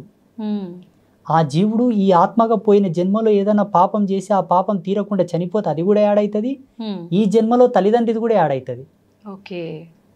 అందుకే ఎన్నాళ్ళు బ్రతికినా ధర్మంగా బతుకు, పుణ్యాత్ముడు బతుకు. ఎందుకంటే ప్రపంచం చాలా భయానకంగా ఉన్నది. నీవు ఈదొచ్చు, ఈదకపోవచ్చు, నీవు ఓర్చుకోవచ్చు, ఓర్చుకోలేకపోవచ్చు. మొదటి నుంచే మార్గం మంచిగా వేసుకో, సుగమం చేసుకో, అంతిమం వరకు సాఫీగా చేరుకోగలవని చెప్పింది మన ధర్మం. అయితే గురుగారు, కొంతమంది అంటే అతి చిన్న వయసులోనే ఏదో రకంగా అకస్మాత్తుగా చనిపోతూ ఉంటారు. అలా చనిపోవడానికి కారణం అంటే ఆరోగ్య రీత్యా బాగున్న వాళ్ళు కూడా చనిపోతుంటారు, ఆరోగ్య పరిస్థితి బాగాలేని వాళ్ళు కూడా చనిపోతుంటారు. అలా చనిపోవడానికి రీజన్ ఏంటి అని అంటే కొంతమంది ఏం చెప్తారంటే వాళ్ళ అంటే చేసుకున్న కర్మలు అంతవరకే ఉన్నాయి, అంతవరకు అవి కంప్లీట్ అయినాయి కాబట్టే ఆయన చనిపోయారు అని చెప్పి. అది నిజమే అంటారా? జనన మరణాలు రెండు కూడా కాలాతీతములమ్మా. ఈ కాలాంతర్గతంగా జరగవు. కాలానికన్నా, కాలం అనే సిస్టమ్ కన్నా చాలా పై లెవెల్ అవి. ఓకే. కాలం అనే ఈ సిస్టమ్ కన్నా చాలా ఎక్స్ట్రీమ్ లెవెల్స్ ఆఫ్ వర్క్స్ అనమాట అవి. అంటే భగవంతుడు వాటిని ఆపరేట్ చేస్తుంటాడు. ఓకే. మాలాంటి తాపసులం ఎన్ని యోగాలు చేసి ఎన్ని సాధనలు చేసినా దాని యొక్క రుచి దాని యొక్క మర్మం చెప్పగలం కానీ ఆది చెప్పలేము. ఓకే. చెప్పొచ్చు, చెప్పిన పెద్ద విషయం ఏం కాదు కానీ చెప్పకూడదు. కనీసమైన మర్యాద. చూడమ్మా, ఒక బిడ్డ పుట్టి నెల పిండంగా తల్లి గర్భంలో ఉండగానే వికటించిపోవచ్చు, 5 నెలల పిండంగా ఉండగా వికటించిపోవచ్చు, పుట్టి బయట పడగానే కూడా చనిపోవచ్చు, సంవత్సరం లోపల చనిపోవచ్చు, పెరిగి పెద్దగా 20 ఏళ్ళ చచ్చిపోవచ్చు, 5 సంవత్సరాలు కూడా చచ్చిపోవచ్చు. ఈ చనిపోయే ప్రక్రియ ఏదైతే ఉన్నదో ఆయన అంతవరకు పుట్టి ఏం చేయాలో గంతే చేయవలసి ఉందని డిసైడ్ అయి ఉంటుంది. అంతకు మిన్న ఒక్క నిమిషం అటు కాదు ఇటు కాదు. ఇదే చూడు దేవుడు ఉన్నాడని చెప్పడానికి ప్రత్యక్ష సాక్ష్యం. ఇంతకంటే ఎక్క చెప్పడం కూడా కరెక్ట్ కాదు. ఇప్పుడు దేవుడు లేడయ్యా అంటే దీనంతా ఎవరు ఆపరేట్ చేస్తున్నారు చెప్పండి? ఒక వస్తువుని కనిపెట్టాము, దాని యొక్క జననం జరిగిందంటే ఎవరైనా దాన్ని తయారు చేసి ఉంటారు. ఎవరు తయారు చేసింది అది రాదు. ఈ సిస్టమ్ నంతా ఎవరు ఆపరేట్ చేస్తున్నారు? కొన్ని న్యాచురల్గానే జరుగుతుంది అనుకుంటే మనుషులు ఇప్పుడు ప్రజెంటేషన్ ఒక 500 ఏళ్ళు బతకొచ్చు కదా. అవును, న్యాచురల్గా అయితే ఎక్కువ బతకొచ్చు కదా. లేదు, ఎవరు దీన్ని ఆపరేట్ చేయట్లేదు, ఇది సహజ సిద్ధంగా తనకు తానుగానే ఉత్పన్నమైంది అనుకుంటే వేరే విధంగా పుట్టొచ్చు కదా. మనుషులు ఒకే యాంగిల్తో ఎందుకు పుడుతున్నారు? పోనీ ఇది సహజ సిద్ధంగా తనకు తానుగానే ఉత్పన్నమైన కాలధర్మం అనుకుంటే ఈ భూమి లాంటి ఇంకొక భూమి కూడా తయారు కావాలి కదా. చూడమ్మా, ఇప్పుడున్న మోడర్న్ టెక్నాలజీ ఏదైతే ఉందో శాస్త్రవేత్తలకు నేను ఒక సవాల్ వేస్తున్నా. ఉజ్జయిని మహాకాళి, మహాకాళేశ్వరుడు, కాశీ విశ్వనాథుడు, విశాలాక్షి దేవతల మీద వీళ్ళని రీసెర్చ్ చేయమని చెప్పండి. ఈ సృష్టికి సంబంధించిన రహస్యం తెలుస్తుంది. ఈ ప్రపంచంలో అతి పురాతనమైన చాలా ప్రాచీనమైన ప్రదేశం ఏదన్నదంటే కాశీ మహానగరమే. కల్పాంత సమయం లోపల అన్ని ప్రదేశాలు నీట మునిగిన కాశీ మునగదు. మహాశివుడు దాన్ని శూలం చేతి ఎత్తి పడతాడు. ఈ ప్రకృతికి ఉండేటటువంటి కాలధర్మానికి ఉండేటటువంటి పర్యావసనం అంతా అయిపోయిన తర్వాత మళ్ళీ యథాస్థానానికి తెస్తాడు, జీవం పుడుతుంది. ఉజ్జయిని మహాకాళేశ్వర స్థానం ఏదైతే టైంకి సంబంధించిన డ్రోమ్, టైంకి సంబంధించినటువంటి సిస్టమ్ అక్కడ ఉంటుందమ్మా. అందుకే మహాకాళేశ్వర్, మహాకాళి, ఈ కాలధర్మాన్ని నడిపేటటువంటి స్థానము, పొజిషన్ అక్కడ ఉంటుంది. అందుకే ఆ పేరుతో ఆ దేవిని, ఆ దేవతని పిలిచారు. అయితే గురువుగారు, చాలామంది కోరికలు తీరకుండా చనిపోయిన వాళ్ళు ఆత్మలై ఇక్కడే తిరుగుతుంటారు అని అంటుంటారు. కొంతమంది మన మధ్య తిరుగుతుంటారు కానీ ప్రభావం అనేది ఎవరిపైన ఉండదు. కొన్ని ఆత్మలు మాత్రం ఎదుటి వారి పైన అంటే వెళ్ళిపోయి వాళ్ళని ఇబ్బంది పెట్టడము రకరకాలుగా వింటూ ఉంటాం. నిజంగా ఆత్మలు అనేవి ఉన్నాయా? ఇలా కోరికలు తీరకుండా చనిపోయిన వాళ్ళే ఆత్మలుగా వస్తుంటారా గురుగారు? వెలుగుందంటే చీకటి ఉంది, జననం ఉందంటే మరణం ఉంది. భగవతత్వం ఉందంటే దానికి భిన్నమైనటువంటి ఈ ఆత్మలు, దయ్యాలు, భూతాలు, ప్రేతాలు కూడా ఉన్నట్లే. వీటి గురించి మాట్లాడుకోవడం లోపల మీరు అడిగింది ఎంత ధర్మమో నేను చెప్పేది కూడా అంతే ధర్మం. చూసేటటువంటి వీక్షకులకు, ప్రేక్షకులకు నేను ఒక విజ్ఞప్తి ఏం చేస్తున్నానంటే, పరిపూర్ణమైన అనుభవం మీకు లేకపోవడం వల్ల మీకు అర్థం కాకపోవచ్చు, దాని పట్ల మీకు అవగాహన లేకపోవడం వలన, ఇప్పుడు వాటి గురించి మీకు తెలియకపోవడం వలన మీకు అర్థం కాకపోవచ్చు. కానీ భగవంతుని చూసి భగవంతునితో కనెక్షన్ అయిన మేము ఇటు పాజిటివిటీని చూసినట్టు నెగిటివిటీని కూడా చూడాలి, తప్పదు. ఎన్నో ఆత్మల దర్శనం చేస్తాము, ఎన్నో భూత ప్రేతాదులతో సహవాసం చేస్తాము, ఎన్నో అదృష్ట శక్తులతో, అతీత శక్తులతో మాట్లాడతాము. నేనైతే నా ఆత్మదర్శన సాక్షిగా చెప్తున్నా, దయ్యాలు ఉన్నాయి, భూతాలు ఉన్నాయి, ప్రేతాలు ఉన్నాయి. దేని యాంగిల్ అవి పనిచేస్తాయి, దేని ధర్మాన్ని బట్టి అవి కొన్నాళ్ళు ఉంటాయి, మళ్ళీ అంతర్ధానం అయిపోతాయి. కోరికలు తీరకుండా చనిపోయిన వాళ్ళు తప్పకుండా ప్రేతంగా మారుతారు. 100%. ఇప్పుడు ఆత్మ పరిస్థితి ఏంటి గురువుగారు? మరి వాటి యొక్క ధర్మాన్ని అనుసరించి భగవంతుడు కొన్నాళ్ళు ఉంచుతాడు. ఆ ధర్మం తీరిన తర్వాత మళ్ళీ వేరే ఉత్తర జన్మ వాటికి ప్రసాదిస్తాడు. అంటే అప్పటి వరకు ఏం చేయలేమంటారా? ఇంకా వాటిని మనం యాతన అనుభవించాలి కదమ్మా, తప్పదు. ఎందుకంటే ఆ శరీరంలో జీవుడు ఉన్నంత వరకు చేయవలసిన పుణ్యములు, ధర్మములు ఏమి చేయక అకారణంగా, చూడమ్మా ఒక విషయం చెప్తాను, మళ్ళీ ఇది కంటిన్యూ చేద్దాము. ఈ ప్రపంచంలో తనకు తానుగా చనిపోయే హక్కు ఎవరికి లేదు, ఇది సత్యం. కాలధర్మ సిద్ధాంత సాక్షిగా భగవంతుడు చెప్పిన మాట, తనకు తానుగా సూసైడ్ చేసుకోకూడదు. తనకు తానుగా చనిపోకూడదన్నది ఎంత ధర్మమో భగవంతుడే తన యొక్క ఊపిరిని తీసుకెళ్ళాలి. యాదృచ్ఛికంగా జరగాలంతే. ఇప్పుడు ఒక అబ్బాయి ఆఫీస్ నుంచి ఇంటికి వెళ్తున్నాడు తల్లి, ఆయనకు చనిపోవాలని ఉండదు, ఎవడో వచ్చి గుద్దేశాడు చనిపోయాడు, దట్ ఈస్ ద గాడ్. అంతేగాని పని పట్టుకొని అప్పుల బాధ తట్టుకోక, భర్త యొక్క టార్చర్ తట్టుకోక, అత్తమామల వేధింపులు తట్టుకోక, ఏం తట్టుకోక హ్యాంగ్ వేసుకోవడం, పురుగుల మందు తాగడం, కిరాసినాయలు పోసుకోవడం, ఇవి ప్రేతాలుగా మారుతాయి. చూడు, నేను ఈ భూమికి పంపించిందే కష్టాలు అనుభవించడానికి, తప్పదు. ఒక కంపెనీలోకి నువ్వు ఉద్యోగం వెళ్తున్నావంటే పడుకుంటే నీకు ఉద్యోగ సాలరీ ఇవ్వరు, అక్కడ నీకు అప్పగించినటువంటి బాధ్యతలు నిర్వహించాలి నువ్వు. ఇక్కడ నేను పంపించింది ఈ విధమైనటువంటి ధర్మాలలో నువ్వు పాత్రత తీసుకోవాలని పంపిస్తారు. అవి కష్టాలు కానీ సుఖం కానీ. ఇవి ఎందుకు వచ్చాయి అంటే, నువ్వు ఆర్మీలో ఎందుకు జాయిన్ అయినావు, పోలీస్ డిపార్ట్మెంట్లో ఎందుకు జాయిన్ అయినావు, డాక్టర్కి ఎందుకు అయినావు, నీకు అది ఇంట్రెస్ట్ ఉండి చదివినావు కాబట్టి డాక్టర్ అయినావు. నువ్వు తప్పకుండా సర్జరీ చేయాలా, సూదులు వేయాలా, గోళీలు ఇవ్వాలా, మందులు ఇవ్వాలి. లేదు పోలీస్ అయిపోతే పోలీస్ వ్యవస్థకు సంబంధించిన విధులు నిర్వహించాలి. ఈ జన్మలో నువ్వు ఇక్కడ పుట్టి ఆ అత్తకు కోడలు అయినవు, ఈయనకు భార్య అయినవు, మీరిద్దరు కలవగా ఈ పిల్లలు పుట్టిండ్రు, ఈ పిల్లల చేత మీరు బాధపడుతున్నారంటే అదంతా ఒక సిస్టమ్. పోయిన జన్మకు సంబంధించింది, అంతకన్నా ముందు జన్మదో ఇంకేదో ఇంకేదో ఇంకేదో అనేక కారణాలు ఉండవచ్చు. దాని యొక్క అనుసంధానంగా నువ్వు కష్టపడుతున్నావే తప్పిస్తే ఓపిక కావాలి.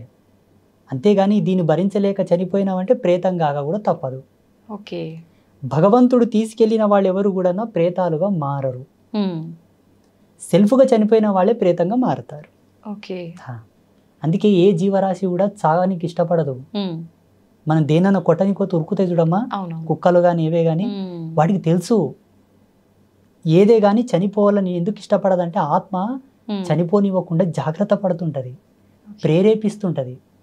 దాంట్లోకి ఏం తెలుసు తల్లి, ఇప్పుడు వీళ్ళు నన్ను కొడితే చచ్చిపోతాను దానికి తెలుసా మీరు చెప్పండి, తెలుసు వాటికి తెలుసు నన్ను కొడతారేమో, నేను చనిపోతానేమో అనే భయంతో అవి పరిగెడతాయి.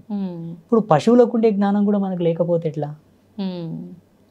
ఒక ఎద్దు మీద మెడ మీద కాడి పెట్టి వ్యవసాయం చేస్తారు తల్లి రైతులు, ఎంత బాధ తెలుసా, ఎండలో కింద దున్ని బలవంతంగా పెద్ద పెద్ద బరువులు వేసి వాటిని కొడుతుంటారు, అది భరిస్తుంది. కానీ నేను చచ్చిపోతారా ఎడను బాయిల దుంకని సావదు పాపం. మానవుడే ఇదంతా చేసేది, అందుకే ప్రేతాలుగా మారుతారు. ఎందుకు నువ్వు చనిపోయావు, ఇంకా ఇన్నాళ్ళు బ్రతికేది ఉండే కానీ నువ్వు అనవసరంగా సూసైడ్ చేసుకొని చనిపోయినావు, అది కూడా ఒక డిక్లరేషనే. భగవంతుడు డిక్లేర్ చేసి ఉంటాడు, మనకు కొన్ని గండాలు ఉంటాయి తల్లి, ఈ గండంలో ఈ ధర్మంతో చనిపోవాలా, ఇలా చనిపోవాలని. దీన్ని తప్పించుకునే మార్గం కూడా ఉంటుంది. ఆ సెకండ్ వరకు నువ్వు మనసు నిర్భయం చేసుకుని దృఢంగా ఉండి భగవంతుని ధ్యానం చేసుకుని ఉంటే తప్పుతుంది. తప్పకపోయి దాంట్లోనే చనిపోయావు అనుకో, ఇంకా ఇన్నాళ్ళ లైఫ్ సర్వైవ్ అయ్యేది ఉండే కదా, ఆ టైం మొత్తం కంప్లీట్ అయ్యే వరకు నువ్వు ప్రేతంగా తిరగాని తిప్పుతాడు మొత్తం. కానీ ఆ యాతన చాలా ఘోరం. చనిపోకూడదు, శరీరంతోనే కష్టపడాలి. ఎందుకంటే మాతోనికి కొన్ని ఆత్మలు వచ్చి సంభాషిస్తూ ఉంటాయి. స్వామి మీ తపశక్తితో మాకు విమోచనం ఇవ్వండి, ఫలానా ప్రదేశం లోపల 300 సంవత్సరాలు బ్రతికిన ఒక మర్రి చెట్టు ఉంది, ఆ చెట్టు దగ్గర ఉన్న ఒక దివ్య శక్తిని నాకు అనుసంధానం చేసి నాకు విమోచనం ఇయ్యి. ఒక చేత ఒక గోశాలలో 5 పొదుగులున్న గోవు ఉంది, ఆ గోవు యొక్క తోక దగ్గరికి నన్ను పంపించి దాని తోకను విదిలింపజేసిన ఆత్మని స్వర్గానికి పంపించని నాతో చాలా మంది మాట్లాడారు. అంటే అలా ఏ రకంగా విముక్తి పొందాలో కూడా ఆత్మకి తెలిసిపోతుందా గురువుగారు? దేహాన్ని ఆత్మ వీడిన తర్వాత అతీతమైన శక్తులు ఆవరిస్తాయి. మీరు అలా విముక్తి కలిగించిన ఆత్మలు ఏమైనా ఉన్నాయా గురువు? కలిగించాం కొంతమందికి. ఇప్పుడు మన పీఠంలో గోపూజలు చేయిస్తుంటానమ్మా చాలా మందికి. కష్టాలు వచ్చాయి, ఇబ్బందులు వచ్చాయి, వ్యాపారంలో కలిసి రావట్లేదు, అప్పులు ఎక్కువైనాయి అంటే పీఠానికి వచ్చి గోపూజ చేయండి, గోదానం చేయండి, గోవుని దత్తత తీసుకోండి అని చెప్తుంటాను. ఆ గోవుకు చేసేటటువంటి ఉత్తర క్రియల్లో ఉండేటటువంటి మార్మికతని ఇది. వాళ్ళ పితృదేవతలు ఘోషిస్తూ ఉంటారు, మాకు కనిపిస్తావన్నీ. నేను చెప్తుంటాను ఇలా చేయండి నాయన అని. ఆ గోవు యొక్క తోకకు వాళ్ళ పేర్లు గోత్రనామాలు రాసి కట్టిస్తాను. గోవు తోక విదిలించేసరికి వాడు సరాసరి వెళ్ళిపోతారు. చాలా మందికి చేశాను నేను, లెక్కనే లేదు అసలు. మా యూట్యూబ్లో చాలా మంది వీడియోస్ అవే ఉంటాయి గోపూజ చేసేవి. కొందరు గంగానది దగ్గరికి వెళ్ళి అక్కడ కొన్ని పూజలు చేసి పంపించాను, కొందరిని మానస సరోవరంకి పంపించాను, కొందరిని రామేశ్వరంకి పంపించాను, కొందరిని హంసల దీవికి పంపించాను. ఎవరి పాపకర్మను బట్టి ఎవరి ధర్మాన్ని బట్టి వాళ్ళకి ఆ ప్లేస్. ఓకే, నిర్ణయించబడుతుంది. ఓకే, అంటే అది మీకు అంటే భగవంతుడు ఏమైనా ఆజ్ఞిస్తాడా గురువుగారు, ఎవరెవరి కర్మల్ని బట్టి ఏ ప్లేస్కి పంపించాలి, ఏంటి, ఏ రకంగా చేయాలి అని? అనుభవస్తుడైన వైద్యుడు మనిషిని చూడగానే రోగం యొక్క సిమ్టమ్స్ చెప్తాడు. అవును. కండ్ల కింద బ్లాక్ డార్క్ సర్కిల్స్ వస్తే, ముఖంలో ఫేస్ రీడింగ్ అంతా చేంజ్ ఉంటే నాడి పట్టుకొని చెప్తాడు. లేదు స్టెథోస్కోప్ పెట్టి పల్స్ రేట్ని కానీ హార్ట్ బీట్ని బట్టి చెప్తారు. ఇంకా కొంత తెలుసుకోవాలి, అంతకు అర్థం కాలేదంటే టెస్టులు చేస్తారు. బ్లడ్ శాంపిల్, యూరిన్ శాంపిల్ తీసుకొని మేము కొన్ని ప్రక్రియల ద్వారా చూస్తాం.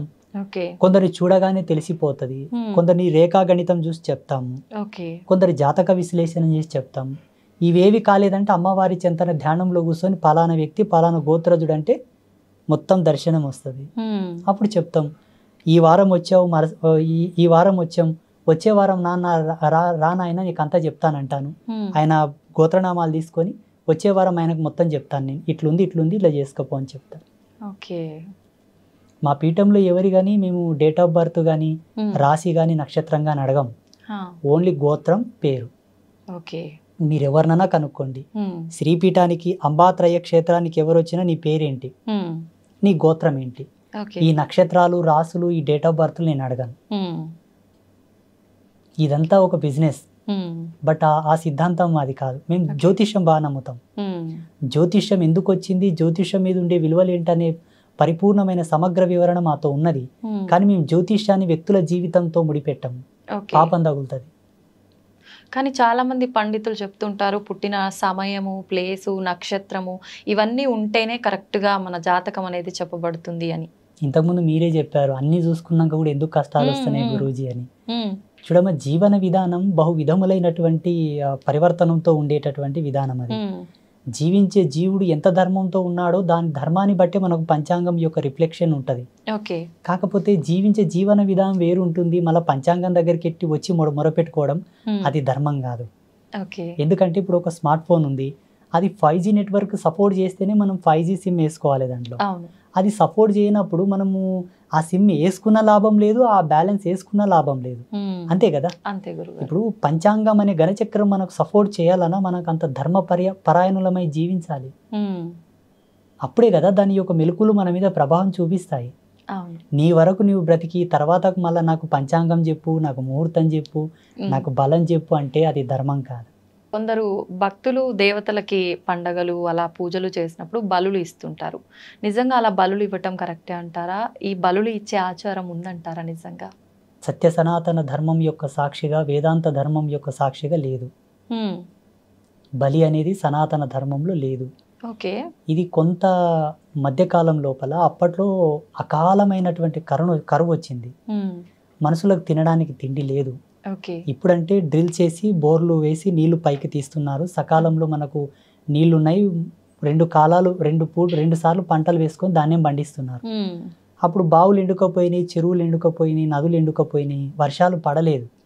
72 సంవత్సరాలకు ఒకసారి అట్లా కరువు వస్తుందమ్మా, అది కాలం యొక్క ధర్మం.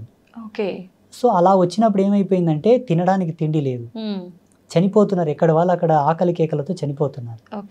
ఎవరో ఒక పుణ్యస్త్రీయో ఒక పుణ్యపురుషుడు శరీరంలోకి భగవంతుడు ఆవహించి ఒక ఆజ్ఞ ఇచ్చాడు. గెట్టలు ఉన్న జీవులని చంపుకొని తినవచ్చు, నీకు నీవుగా సెల్ఫ్గా చంపొద్దు, నీకు పాతుకం తగులుతుంది కానా, దాన్ని తెచ్చి నా ముందల జటకా ఇచ్చి దాని గొంతు నా ముందల కోసి పక్కకు తీసుకెళ్ళి తిను.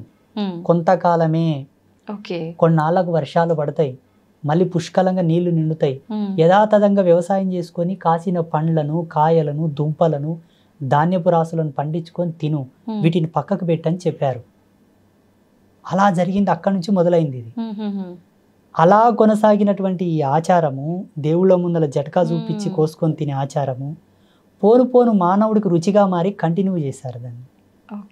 ఒక 3 generations వెళ్ళిన తర్వాత ఏం మొదలు పెట్టారంటే, మా తాతలు ఇలాగే చేశారండి, మా తాతలు ఇట్లే కోసుకొని తిన్నారు, అమ్మవారికి ఇట్లే కోయమన్నారు, ఇంకోస్తున్నారు. ఇది మా వంశపారంపర్యంగా వస్తున్న ఆచారం. ఇప్పుడు బంద్ చేయండి నాయన, వద్దు అది తప్పన్నా, అయ్యో వీటిని మేము అమ్మవారికి బలి ఇవ్వకపోతే మళ్ళీ ఏమైనా అవుతుందేమో, మాకేమైనా కీడు జరుగుతుందో, అదొక అపోహ. వాస్తవం చెప్పాలంటే ఈ భూప్రపంచంలో 2 ధర్మాలు ఉన్నాయి తల్లి. ఒకటి సాధు జన్మ, ఒకటి క్రూర జన్మ. ఓకే. మనిషి క్రూర జన్మనా సాధు జన్మనా? క్రూరనే గురువుగారు. మనిషి క్రూరుడేనా? అయితే తినవచ్చు. అంటే మాంసాహారం జంతువుల్ని బలిచ్చి తీసుకొని తింటున్నారంటే క్రూరులు అన్నట్టే కదా గురు. ఇప్పుడు జంతువులు ఇప్పుడు ఇంకొక జంతువుని తింటుంటాయి. ప్రతి మానవుడు నేను క్రూరుణ్ణి అని ఒప్పుకుంటే మాంసం తినొచ్చు తల్లి. లేదు నేను క్రూరుని కాను, నేను సాధువుని. సాధువుని అంటే మాలాగా కాదు. సాధుత్వం అంటే అర్థం ఏంటంటే ఎవరిని హింసించక, ఎవరిని బాధ పెట్టక, ఎవరి జోలికి వెళ్లకుండా తనకు తానుగా ధర్మంగా బ్రతికే ప్రతి జీవిని సాధువుతో పోల్చవచ్చు.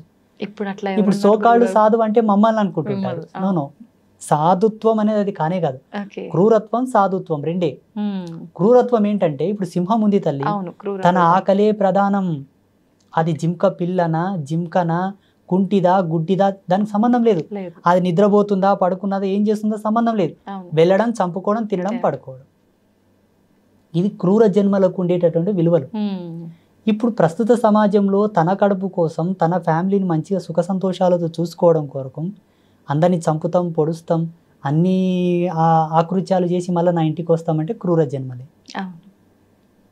అంతే కదా. ఇప్పుడు మనిషి జన్మకు ఒక ధర్మం ఉంది తల్లి. ఎన్నాళ్ళు బ్రతికినా చలిచీమకైనను అపాయం తలపెట్టకుండా బ్రతుకు, అప్పుడు ఉత్తముడవై బాసిల్లేదవుగా కానీ మనకు శాస్త్రాలు చెబుతా ఉన్నాయి. అట్లాంటప్పుడు సమాజంలో వ్యాపార ధోరణిలో కొందరిని మోసం చేయాల్సి వస్తుంది కదా స్వామీజీ అనుకోవచ్చు. వ్యాపారంలో ఒక 10 రూపాయల ప్రోడక్ట్ని 15 రూపాయలకు అమ్మాలి. అప్పుడే లాభాలు వస్తాయి, వ్యాపారం ఇంకొంత విస్తరణ జరుగుతుంది, 10 మందికి ఉపాధి ఇస్తాం, మీరు కూడా కొంత సుఖ సంతోషాలతో జీవిస్తారు. ఆడ కౌంటర్ మీద కూర్చున్నందుకు వాళ్ళకు కూడా 10 రూపాయల కూలి వస్తుంది. దీనికి ధర్మం ఎప్పుడు నిషిద్ధం చెప్పలే, అది జీవన భృతి. మేకను కోయడం, గొర్రెను కోయడం, కోడిని కోయడం, ఎద్దును కోయడం కాడ వచ్చింది పంచాయతీ. రెండవది ఈ వైన్స్ ఉన్నాయి కదమ్మా, మందు అమ్మే షాప్స్ ఉన్నాయి కదా, ఈడ వచ్చింది పంచాయతీ. మూడవది ఆడపిల్లల మీద అఘాయిత్యాలు చేస్తారు కదమ్మా, ఇది ఒక పెద్ద పంచాయతీ. అందుకే ధర్మం ఏం చెప్పిందంటే త్రిమాకారం వర్జయేద్ సాధు జన్మ పరిపూర్ణత. 3 మద్యము, మాంసము, మగువ. ఈ త్రిమకారాలను గనక వదిలివేస్తే జీవుడు తరించుట తథ్యము. అనగా కంప్లీట్గా నాన్ వెజ్ బంద్ చేయాలి, కంప్లీట్గా ఆల్కహాల్ బంద్ చేయాలి. తనకు వయసు వచ్చి పెళ్లి చేసుకున్న తర్వాత తన భార్యతో తప్పిస్తే అన్య స్త్రీలను మాతృభావంతో చూడు, అప్పుడు నీ జన్మ తరిస్తావు. అలా పాటించిన ఆ ధర్మం చేత నువ్వు పిల్లల్ని కంటే వాళ్ళు పుణ్యాత్ములై పుడతారు, వాళ్ళకు రోగాలు రావు, వాళ్ళకి ఏ గండాలు గణింత్రాలు రావు, వాళ్ళు పుణ్యాత్ములై పుడతారు. ఇప్పుడు ఎంతమంది చేస్తున్నారు, ఎంతమంది పుడుతున్నారో మీరు ఆలోచించాలి. ఇంకా ఇది ఇప్పుడు కాదు, శాస్త్ర వాంగ్మూలం ఏర్పడ్డప్పటి నుంచే ఉంది మనకు, కొన్ని లక్షల సంవత్సరాల క్రితమే. అప్పుడున్న శాస్త్రం ఎవరు పాటిస్తున్నారు, ఇప్పుడు ఎందుకు ఇంత కర్మాత్ములై పుడుతున్నారు? మరి సబ్జెక్ట్ ఈజ్ అవాయిడ్ కంప్లీట్లా. అంటే సత్యాన్ని పక్కన పెట్టారు, అవాస్తవం తెచ్చి ముందల పెట్టారు. ఇప్పుడు మార్కెట్లో సోకాళ్ళు సిద్ధాంతులు కూడా ఇప్పుడు మేము పంచమాకారాలు చేస్తాం అమ్మవారికి, పంచమకారాలతోనే మేము పూజ చేస్తామని ఈ మధ్యలో చాలా వీడియోస్ వచ్చినాయి మనకు. సిద్ధాంతులే, బ్రాహ్మిన్సే చాలా మంది. కానీ ఈ వాస్తవంగా ఋషి వాటి పంచమకారాలను ఎందుకోసం తీశాడన్న జ్ఞానం వాళ్ళకి ఇంకా తెలియదు. మైథున క్రియ, మాంసము, మద్యము, ముద్ర, ఈ పంచమకారాలతోనే మేము సాధన చేస్తామని చెప్తున్నారు ఈ మధ్యలో వీడియోలో. వాటి యొక్క ప్రతిపాదన ఎందుకు చేశాడు ఋషి అనే జ్ఞానం వాళ్ళకి కనీసం కూడా లేదు ఇప్పుడు. ఇలా ఉంది ఇప్పుడు. సిద్ధాంతులు కెమెరాల ముందు చెప్పిన తర్వాత సామాన్యుల పరిస్థితి ఏంటి?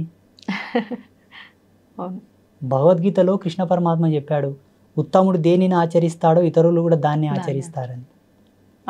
ఇక్కడ జనాలది ఏం తప్పు లేదు తల్లి, పెద్దలది తప్పు అంతా. నాలాంటి స్వామీజీలది, పండితులది. అంటే వాళ్ళు కూడా చెప్తుంటారు కదా గురువుగారు, మేము ఎంచుకున్న మార్గంలో మాకు నేర్పిన గురువులు ఈ ప్రకారంగానే నేర్పారు అని కొంతమంది చెప్తూ ఉన్నారు కదా. అలా నిజంగా ఏ శాస్త్రంలో అయినా ఉంటుందా అలాంటి విద్య? లేదు. నేను ఒక ఎగ్జాంపుల్ చెప్తానమ్మా. పంచమాకారాలో ఒకటి ఏంటంటే మైథున క్రియ. ఈ మైథున క్రియని వీళ్ళేమనుకుంటున్నారంటే ఒక స్త్రీని దేవత ముందల పెట్టుకొని సంభోగించి సాధన చేస్తే మాకు పవర్స్ వస్తాయి అనుకుంటారు. కానీ ఏ ధర్మం లేకుండా అకారణంగా ఒక స్త్రీని తాకకూడదట. మళ్ళీ ఇదే ధర్మం ఇంత నియమం చెప్పింది, ఇలా ఎలా చెప్తుంది చెప్పండి? ఎత్ర నార్యస్తు పూజంతే రమంతే తత్ర దేవత అని ఇదే ధర్మం చెప్పింది. ప్రతి స్త్రీని మాతృభావంతో చూడమని ఇదే ధర్మం చెప్పింది. ఇంతటి ఆకృత్యానికి, అఘాయిత్యానికి ధర్మం ఆద్యం పోయదు. ఇక్కడ మైథున క్రియ అంటే జ్ఞానార్థం, భావార్థం, తత్వార్థం ఏంటంటే జీవుడు కుండలియందు మైథునం చేయాలి, అంతర్ముఖులై, బహిర్ముఖంగా కాదు.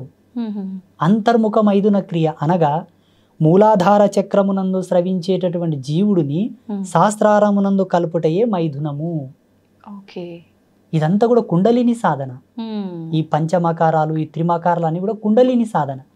వ్యవహారంలో ఇప్పుడు అందరూ కుండలిని యోగా చేయలేరు కదా తల్లి, అందరికి సాధ్యం కాదు కదా. చేయలేని వాళ్ళకి ఏంది ఆల్టర్నేట్ అంటే వీటిని వదిలిపెట్టండి, మీరు చేసిన రిజల్టే పొందుతారు. అంతర్ముఖంగా మీరు ఇది రమించకపోయినా బహిరంగంగా వీటి జోళ్ళకి వెళ్ళకండి. మగవా సాంగత్యం వదిలేసి నీ సహధర్మచారినితో సుఖపడుతూ అన్య స్త్రీలను గౌరవించు. మాంసం వదిలివేయి, అది పాపం. మద్యం వదిలివేయి, అది కర్మ. నీ ముద్రాలోలిత్వంతో జీవించే జీవనం భగవంతుడి యొక్క పాదాలకి అంకితం కావాలిగా, అన్య ప్రదేశంలో కాకూడదు. వీళ్ళేం చేస్తున్నారంటే వీటిని ఇంప్లిమెంట్ చేసుకుంటున్నారు, వీటిని ఆచరిస్తూ దేవతలను కొలుస్తున్నారు. ఇక్కడే వచ్చింది పొరపాటు. ఓకే, ఇవన్నీ పాపాలు అయినప్పుడు భగవంతుడు వీటన్నిటిని ఆపే ప్రయత్నం ఎందుకు చేయట్లేదు అంటారు గురువుగారు? భగవంతుడి ఆజ్ఞ లేనిదే ఏదైనా జరగదు అంటుంటారు. ఇవన్నీ ఆయన ఆజ్ఞ లేనిదే జరుగుతుందంటారా? చూడమ్మా, భగవంతుడు ఈ వల్ల చూడడం అనేది నాకెందుకు మంచిది కాదు. దేవుని తుచ్చ సుఖములతో పోల్చడం ఏంటి చెప్పండి? దేవుడి వల్ల ఆపాలనా, ఆపకూడదా? ఈ వల్ల ఒక అతీతమైన శక్తి దేవుడు. ఈ వల్ల చూడాల్సిన అవసరం ఆయనకు లేదు. మనం పాటించుకుంటే మంచిగా అవుతాం, లేకుంటే ఆయన స్వాహ. ఆయన అతీతుడు. ఎలా చూస్తాడు చెప్పండి? ఆయన నేను బ్రతకమని పంపించిండు. నువ్వు ధర్మంగా బ్రతికితే సుఖ సంతోషాలతో జీవిస్తావు, లేదు పాపంతో బ్రతుకుతా అంటేనేమో నీ కష్టాల్లో నువ్వు పోతావు. ఆయన వల్ల ఆపాలే, మమ్మల్ని బాగా చేయాలనేది ఏమి ఉండదు ఆయనతో. ఈ ప్రకృతిని కంట్రోల్ చేస్తాడు, నీకు అనుకూలంగా నడిపిస్తాడు, నిన్ను పుట్టిస్తాడు, నీకు ప్రాణం పోస్తాడు, నీకు అన్నీ సమకూరుస్తాడు. అప్పుడు ఎలా బ్రతుకుతావు, ఎలా జీవిస్తావు అది నీపైన ఆధారపడి ఉంటుంది. మళ్ళీ నీ వెనకాల పట్టుకొని నీవు ఇలా నడువు అలా నడవని నేను ఆపరేట్ చేయడం ఏంటి చెప్పండి? నాకు అర్థం కాదు. ఒక కంపెనీ యాజమాన్యం మనకు ఒక కార్ తయారు చేసి ఇస్తుంది, ఒక BMW, ఆడి, బెంజ్. ఆయన తయారు చేసి ఇస్తాడు, కానీ మన పక్కన కూర్చొని డ్రైవ్ చేస్తూ మనకు అన్నీ చూపెట్టాడు కదమ్మా. మనము దాని భద్రతా భావంతో నడుపుకొని ట్రాఫిక్స్ రూల్స్ పాటిస్తూ స్పీడ్ లిమిట్ కంట్రోల్లో నడుపుకుంటూ వెళ్తే గమ్యం చేరుకుంటాం. లేదు నేను 100 స్పీడ్ వెళ్ళాక 200 స్పీడ్ వెళ్తా, బ్రేక్ ఏనంటే గుద్దుకుంటాం, పడతాం, అంతే. ఓకే, అయితే గురువుగారు, పుట్టుక మరణం రెండు సహజం, అవి భగవంతుడి చేతిలో ఉన్నప్పుడు కొంతమంది స్వామీజీలు చనిపోయిన వారిని బ్రతికిస్తాము, చనిపోయిన వారిని అంటే కాటిపైన ఉన్న వాళ్ళని కూడా లేపి మాట్లాడిచ్చాము, ఇలాంటివి చాలా చాలా చెప్తుంటారు. అది ఎంతవరకు సాధ్యం అంటారు? అవన్నీ నమ్మొచ్చు అంటారా? 100% నమ్మొచ్చు. ఇప్పుడు శాస్త్రవేత్తలు ల్యాబ్లలో చేస్తున్న పరిశోధనలు అవి. ఇప్పుడు 2024వ సంవత్సరంలో నాసా సైంటిస్టులు ఇప్పుడు దాని మీద పరిశోధన చేస్తున్నారు, చనిపోయిన వాళ్ళని బ్రతికించాలని. వాళ్ళు ప్రయత్నం చేసినా సక్సెస్ కాదు, నేను గ్యారెంటీ ఇస్తాను. అది సక్సెస్ కాదు, ఎందుకంటే భారతీయ వేద విజ్ఞానం మీద వాళ్ళు రీసెర్చ్ చేస్తే తప్పకుండా సక్సెస్ అవుతుంది. మన ధర్మంలో మృత సంజీవని విద్యనే ఉన్నది తల్లి. మృత సంజీవని, పరకాయ ప్రవేశ విద్య, అనిమాది అష్టసిద్ధులన్నీ కూడా దీనికి సంబంధించినవే. వాటి మీద వాళ్ళు రీసెర్చ్ చేయరు, మన సాధువులు చేస్తారు, మన గురువులు చేస్తారు, కాబట్టి వాళ్ళకి పట్టుంది. ఎందుకు సమాజంలో దాన్ని ఇంప్లిమెంట్ చేయరంటే, ఒకవేళ వాళ్ళు గనక దీన్ని సమాజంలో ఇంప్లిమెంట్ చేస్తే దేశ ప్రధానమంత్రిని బ్రతికేయమంటారు, స్వార్థం ఎక్కువైపోతుంది కదా, బిల్ గేట్స్ని బతికేయమంటారు. ఎంతో మంది ప్రపంచంలో గొప్ప గొప్ప వాళ్ళు, ముఖేష్ అంబానీ నన్ను ముందే బతికేయండి అని రిజర్వ్ చేస్తాడు. అందుకే వాటిని పుణ్యాత్మల కొరకు ధారపోస్తారు. లోక కళ్యాణం కొరకు ఒక జీవుడు ఉత్థాన పథంలో బ్రతికి సాగించాలనుకున్న వాళ్ళని వాళ్ళు బతికిస్తారు. ఎలా? కొన్ని మెరేకల్స్ జరుగుతున్నాయి ఇప్పుడు హాస్పిటల్స్లో కూడా. డాక్టర్లు డిక్లేర్ చేస్తారు ఈయన ఎక్కువ కాలం బ్రతకడని, కానీ కొందరు బ్రతుకుతున్నారు. ఇంకొంతమంది చాలా డేంజరస్ యాక్సిడెంట్స్ అవుతాయి కానీ బ్రతుకుతారు. అది సంకల్ప పాత్రతతోటి కొంతమంది బ్రతికించేటటువంటి ఆశీర్వాదం. నేను చూసాను చాలా మందికి. మొన్న ఒక ఆయన వచ్చాడు నెల కింద కాకినాడ నుంచి, ఏవయ్యా నీకు యాక్సిడెంట్ జరిగిందా అంటే, అవును గురూజీ చాలా డేంజర్, నా కారు మొత్తం తునాతునకలు అయిపోయింది, నాకు మాత్రం ఏం కాలేదన్నాడు. చూడయ్యా, మీ తాత ముత్తాతలు ఎవరో గురుసేవ చేసేవాళ్ళు, ఆ గురు కృప నిన్ను కాపాడింది, ఇక్కడ పనిచేసింది. అది పుణ్యం తల్లి, ఎంతకైనా పుణ్యమే కావాలా. పుణ్యం ఉంటేనే పురుషార్థం, పురుషార్థం ఉంటేనే జీవితం. ఓకే. అయితే గురుగారు ఇలా అంటే చనిపోయిన వాళ్ళని బ్రతికించడం అనేది సృష్టికి విరుద్ధం కాదంటారా? విరుద్ధమే, అందుకే చేయట్లేదు స్వామీజీలు. అంటే పుణ్యకార్యాల కోసం చేయొచ్చు అన్నారు కదా, ఆయన వల్ల లోక కళ్యాణం జరుగుతుంది కాబట్టి. లోక కళ్యాణం మీన్స్ బ్రతికించడమే లోక కళ్యాణం, చంపడమే లోక వినాశనం. ఇప్పుడు గోవులను చంపుతున్నది ఎవరు? మానవులే కదా. అటువంటి వాళ్ళ కొరకు మేము ఏం చేస్తామో తెలుసా? ప్రతిరోజు సంకల్పం చేస్తాం పూజలో, సర్వే జనః సుఖినో భవంతు అనుకుంటేనే ఎవరు గోహింస చేస్తారో, ఎవరు స్త్రీని హింసిస్తారో, ఎవరు లోకంలో అసాంఘిక కార్యక్రమాలకు ఆజ్యం పోస్తుంటారో వాళ్ళందరూ కూడా వినాశనం చెందుగాక అని సంకల్పం చేస్తాం. ఓకే. మరి సాధువుల ధర్మం ఏంటంటారు? అలాంటి సాధువులు బాబాలు నిజంగా లోక కళ్యాణం కోసం ఈ రకంగా చేసేవాళ్ళు ఉన్నారా గురువుగారు? సన్యాసి తలుసుకుంటే ఈ ప్రపంచంలో సాధ్యం కానిదంటూ ఏదీ లేదు, ప్రపంచాలే మారిపోతాయి. ఈ భారతదేశం ఇంతమంది దాడి చేయంగా కూడా ఇంతగా నిలబడిందంటే సాధువుల యొక్క సంకల్ప శక్తి మాత్రమే.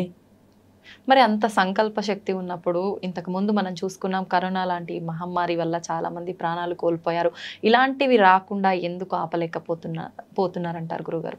ప్రపంచం గురించి నాకు సంబంధం లేదు. ఇక్కడ మనం కూర్చున్నామంటే ఇదే మన ప్రపంచం. ఓకే. కెమెరామ్యాన్స్ ఇద్దరు, మీరు నేను. ఇది ప్రపంచం, వర్తమాన ప్రపంచం. బయటికి వెళ్తే భవిష్యత్ ప్రపంచం అవుతుంది. గడిచిపోయింది భూత ప్రపంచం. నేను ఇప్పుడు ఎవరెవరిని కలిసి వచ్చాను, ఎవరెవరితో మాట్లాడాను. అవును. ఇప్పుడు ఇక్కడ ఉన్నాం కాబట్టి భగవత్ సాక్షిగా నేను కొలిసి అమ్మ సాక్షిగా ఒక మాట చెప్తాను. 2020లో కరోనా వచ్చినప్పుడు నేను అమ్మవారితో 7 రోజులు అనుష్ఠానంలో కూర్చున్నాను. అమ్మా, నేను ఒక సన్యాసిగా, ఆ జన్మాంత బ్రహ్మచారిగా, ఈ జన్మను నాకు తల్లిదండ్రులు ఇచ్చి నీ పాదాలకు అంకితం చేశారు. నేను ఏం చేయగలను ఈ ప్రపంచం కొరకు, ఈ సమాజం కొరకు అని 7 రోజులు అనుష్ఠానంలో కూర్చుంటే అమ్మవారు ఒక దర్శనం ఇచ్చింది, ఒక మెసేజ్. ఓకే. మాకు ఆ ఇమేజెస్ వస్తుంటాయి, ఆ దర్శనాలు. వేపాకు చలవతో 7 రోజులు నాకు చలవ పెడితే నీకు ఒక ఆజ్ఞ ఇస్తాను అమ్మవారు చెప్పింది. వేప చెట్టులో 2 రకాలు ఉంటాయి తల్లి, ఆడవేప ఉంటుంది, మగవేప ఉంటుంది. మీకు తెలుసా? లేదు గురువు. వేప చెట్టు తెలుసు, ఆడవేప మగవేప 2 ఉంటాయి. ఓకే. నేను స్త్రీ దేవతను కానా, వేపాకు తీసుకొచ్చి నాకు వేపాకు చలవబెట్టు. అది కూడా పెళ్లిగాని అబ్బాయి, బ్రహ్మచారిగా ఉండే ఒక అబ్బాయి చేత వేపాకు తెచ్చి నాకు చలవ పెట్టించు, చలిమిడి నైవేద్యం పెట్టించు. 7 రోజుల తర్వాత నీకు ఆజ్ఞ ఇస్తా అన్నది అమ్మ. 7 రోజులు చేశాము. 8వ రోజు అమ్మవారు ఏం చెప్పిందో తెలుసా నా ధ్యానంలో? ఇది బ్రహ్మ రహస్యం, మీకు చెప్తున్నాను, అడిగారు కాబట్టి. స్వామీజీలు ఏదైనా చేయొచ్చు కదా లోక కళ్యాణం కొరకు అని మీరు అడిగారు కదా, నేను చెప్తున్నాను. జ్ఞానం ఇలాగే ఉంటుంది, బాగా గుర్తుంచుకోండి. వ్యక్తిగత సుఖాలకు మా తపస్సులు వాడం, ఒకరి కోసం మా తపస్సును దుర్వినియోగపరచుకోము. ప్రపంచానికి పనికొచ్చేది ఉంటే, కరువు కాటకాలు వచ్చిన ఉంటే చూపిస్తాం. అమ్మ ఏం చెప్పిందంటే, విశ్వమాత కళ్యాణము గావించు, విశ్వ కళ్యాణం ఏర్పడుతుంది. విశ్వమాత ఎవరు? నువ్వే కదా తల్లి, జగదంబవు, నువ్వే విశ్వమాతవు, నువ్వే సర్వశక్తివి కదా. నీ పెళ్ళే కదా మేము చేసాం మొన్న నన్ను అన్నాను. చూడు నాన్న, ఎంత నా కళ్యాణం చేసినా అంతర్ముఖంతో సూక్ష్మ దృష్టితో చేశావు. ఒక విగ్రహానికి నేను సూక్ష్మంలో ఉంటాను, శరీరంతో కదిలే దేవతనైతే కాను కదా. అవును. శరీరంతో కదిలే ధర్మం, నడిచే దైవం, మాంసనేత్రంలో ముద్దతో ఉండేటటువంటి విశ్వమాత ఉన్నది. ఆ విశ్వమాతకు నువ్వు కళ్యాణం చేయి. నీలాక కదులుతుంటది, చూస్తుంటది, వింటుంటది, మాట్లాడుతుంటది. అంటే పలుకుతుంటది, మాట్లాడదు, పలుకుతుంటది. ఆ విశ్వమాతకు కళ్యాణం చేయి, విశ్వ కళ్యాణం ఏర్పడుతుంది. ఇవన్నీ ఉంటే అప్పుడు మానవులు అవుతారు కానీ దేవతలు ఎలా అవుతారు గురువు? అదే ఎవరు విశ్వమాత అని ఒకసారి బాగా తర్కం చేసుకుంటే 1.5 గంట వరకు అందలేదు. 1.5 గంట తర్వాత మళ్ళీ ఒక దర్శనం ఏమొచ్చిందంటే గోవు. విశ్వమాత అంటే గోవు. గోవుకు కళ్యాణం చేస్తే ఆ కళ్యాణం గడిచిన ఉత్తర క్షణమే అంతా ఆంక్షలు పోతాయి, అందరూ కలిసిమెలిసి తిరుగుతారు, కోవిడ్ అనేది వెళ్ళిపోతుందని ఒక దర్శనం వచ్చింది. నా తపస్సు, నా అనుష్ఠాన సత్యం చెప్తున్నాను చూడండి. మీరు అడిగారు కాబట్టి ఇంతవరకు ఎక్కడ రివీల్ చేయలే, ఫస్ట్ టైం మీ మీడియాలో చెప్తున్నాను నేను. 2021వ సంవత్సరంలో ఆచార్యుల దగ్గరికి వెళ్ళాను. అయ్యా, నాకు ఒక దర్శనం వచ్చింది, ఉడతా భక్తి, నేనేం పెద్ద ఉద్ధరణ చేసేవాడిని కాను, ఈ కోవిడ్ ఆంక్షలు పోయి అందరూ సుఖ సంతోషాలతో ఉండాలని నాకు ఒక దర్శనం వచ్చింది నా తపస్సులో. గోవుకు కళ్యాణం చేసి ఆ పుణ్యశక్తిని లోక కళ్యాణానికి ధారబోయాలనుకుంటున్నాను. నేనే కర్తను. నా గోశాలలో ఉండే గోవును, ఒక కోడెను రెడీ చేశాను. వాళ్ళ పేర్లు ఇవి. గణేష్, నందిని వీళ్ళ పేరు మీద లగ్న ముహూర్తం పెట్టాడని ముహూర్తం తీసుకొని పత్రికలు కొట్టించి పెద్ద పెద్ద వాళ్ళకందరూ పత్రికలు వించి ఎంతో మంది పీఠాధిపతులను పిలిపించి 7 అంతరాల పందిరి వేసి కన్యగా ఉన్న గోమాత, మళ్ళా కోడెలు వారిన తర్వాత గోవు కళ్యాణానికి పనికిరాదు. కన్యగా ఉన్న గోమాత, సంవత్సరం దాటిన గోమాత, సమకాలికమైన కోడే. వాటికి మన సనాతన ధర్మంలో చెప్పిన పద్ధతి ప్రకారంగానే కళ్యాణ తంతు చేయించి ఆ పందిరిలోనే సంకల్పం చేశాం పాలభాసలు ఆచార్యుల ముందల్ని. 2021 సంవత్సరంలో నేను ఒక సన్యాస ధర్మంలో ఉండి అంబాత్రయ క్షేత్రములు వెలిసిన ముగ్గురమ్మల సాక్షిగా నేను ఈ గో కళ్యాణం చేయుచున్నాను.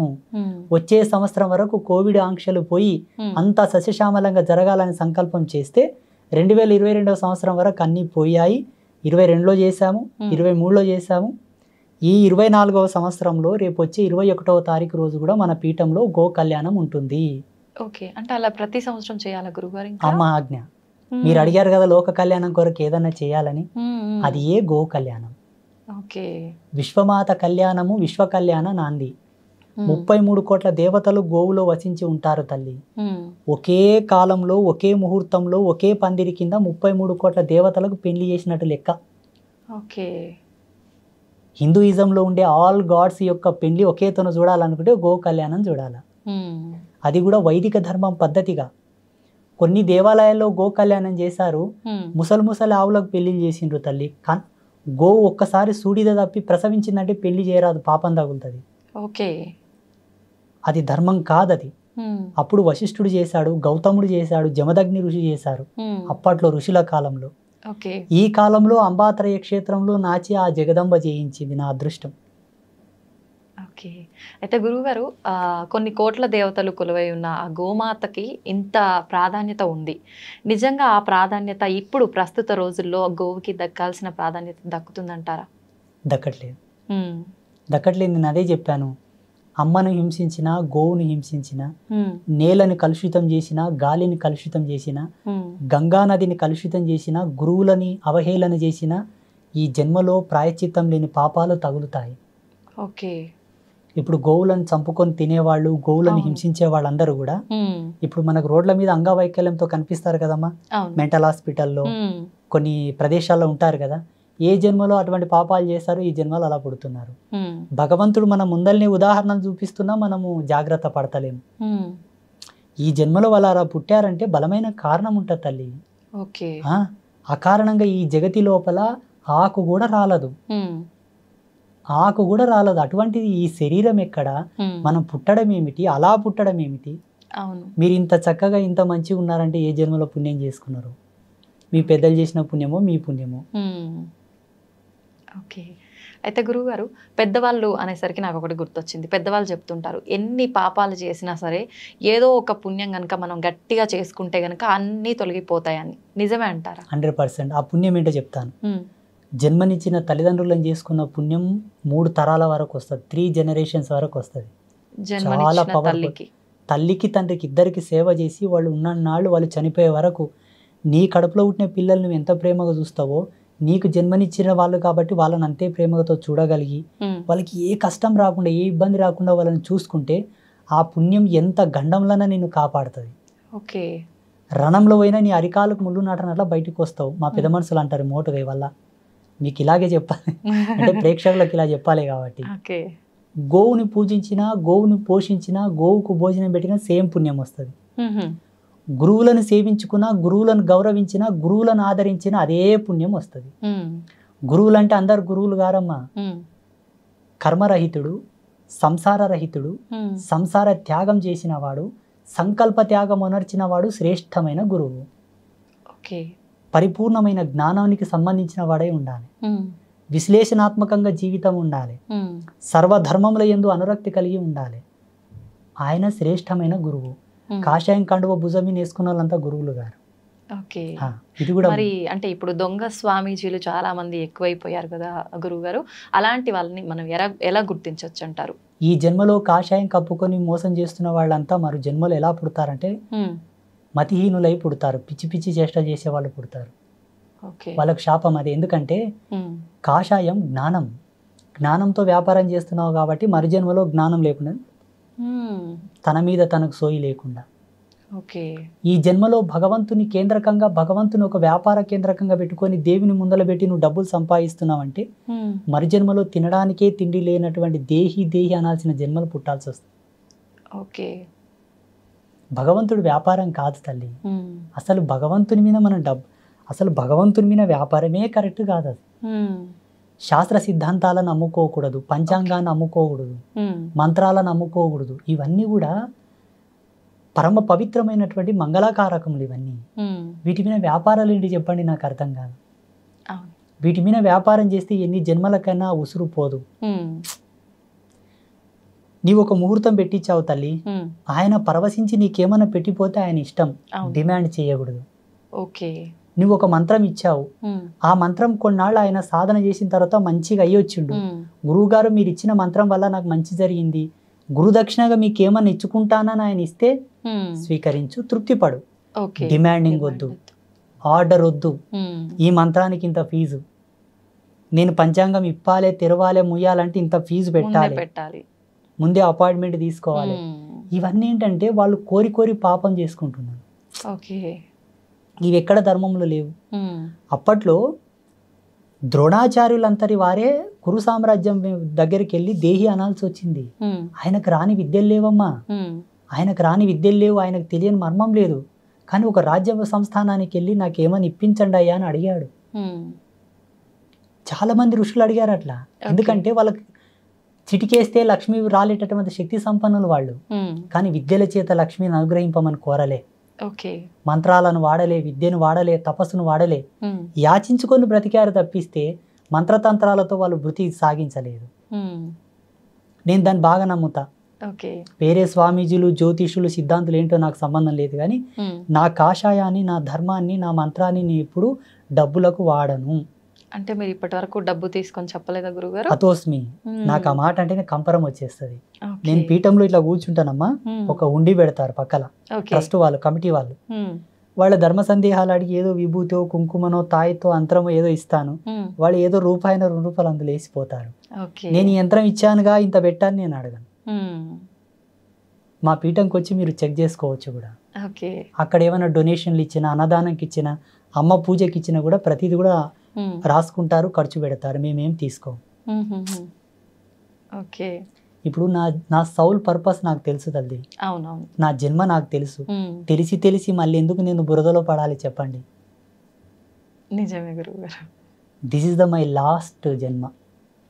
ఇది నా చిట్ట చివరి జన్మ. ఇక భూమి, ఆకాశం, మన్వంతరాలు, కొన్ని కోట్ల జన్మలైనా నేను రాను. జగన్మాతని చేరుకోవడం తథ్యం. ఎలా చెప్తున్నారు గురూజీ అని మీరు అనుకోవచ్చు. నేను 1.5 సంవత్సరంన్నర నా జన్మ మీదనే తపస్సు చేశాను. What is my soul purpose? ఎక్కడి నుంచి వచ్చాను? ఎందుకు ఇక్కడ ఈ బిజవారం గ్రామంలో పుట్టాలి? ఈ తల్లిదండ్రులకి ఎందుకు పుట్టాలి? ఎందుకు నాకు ఈ ఆధ్యాత్మిక అన్వేషణ రావాలి? అమ్మవారిని పూజించాలి ఎందుకు అనాలబ్బా? శివుని పూజించవచ్చు కదా, విష్ణుమూర్తిని పూజించవచ్చు కదా, గణపతిని పూజించవచ్చు కదా.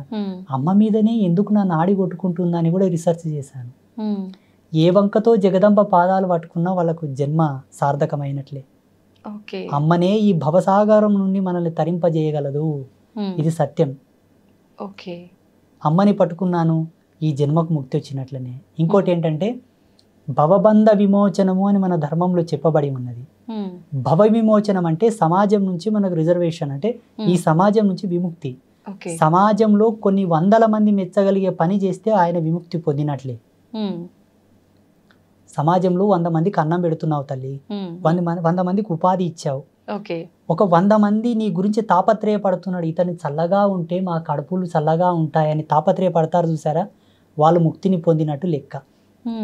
బంధ విమోచనం అనగానే ఏమిటంటే, ఇప్పుడు నాకు అక్క ఉంది, చెల్లెలు ఉంది, అన్న ఉన్నాడు, తమ్ముడు ఉన్నాడు, నాకు అన్ని బంధాలు ఉన్నాయి, ఇక నాకు వేరే జన్మ లేదు.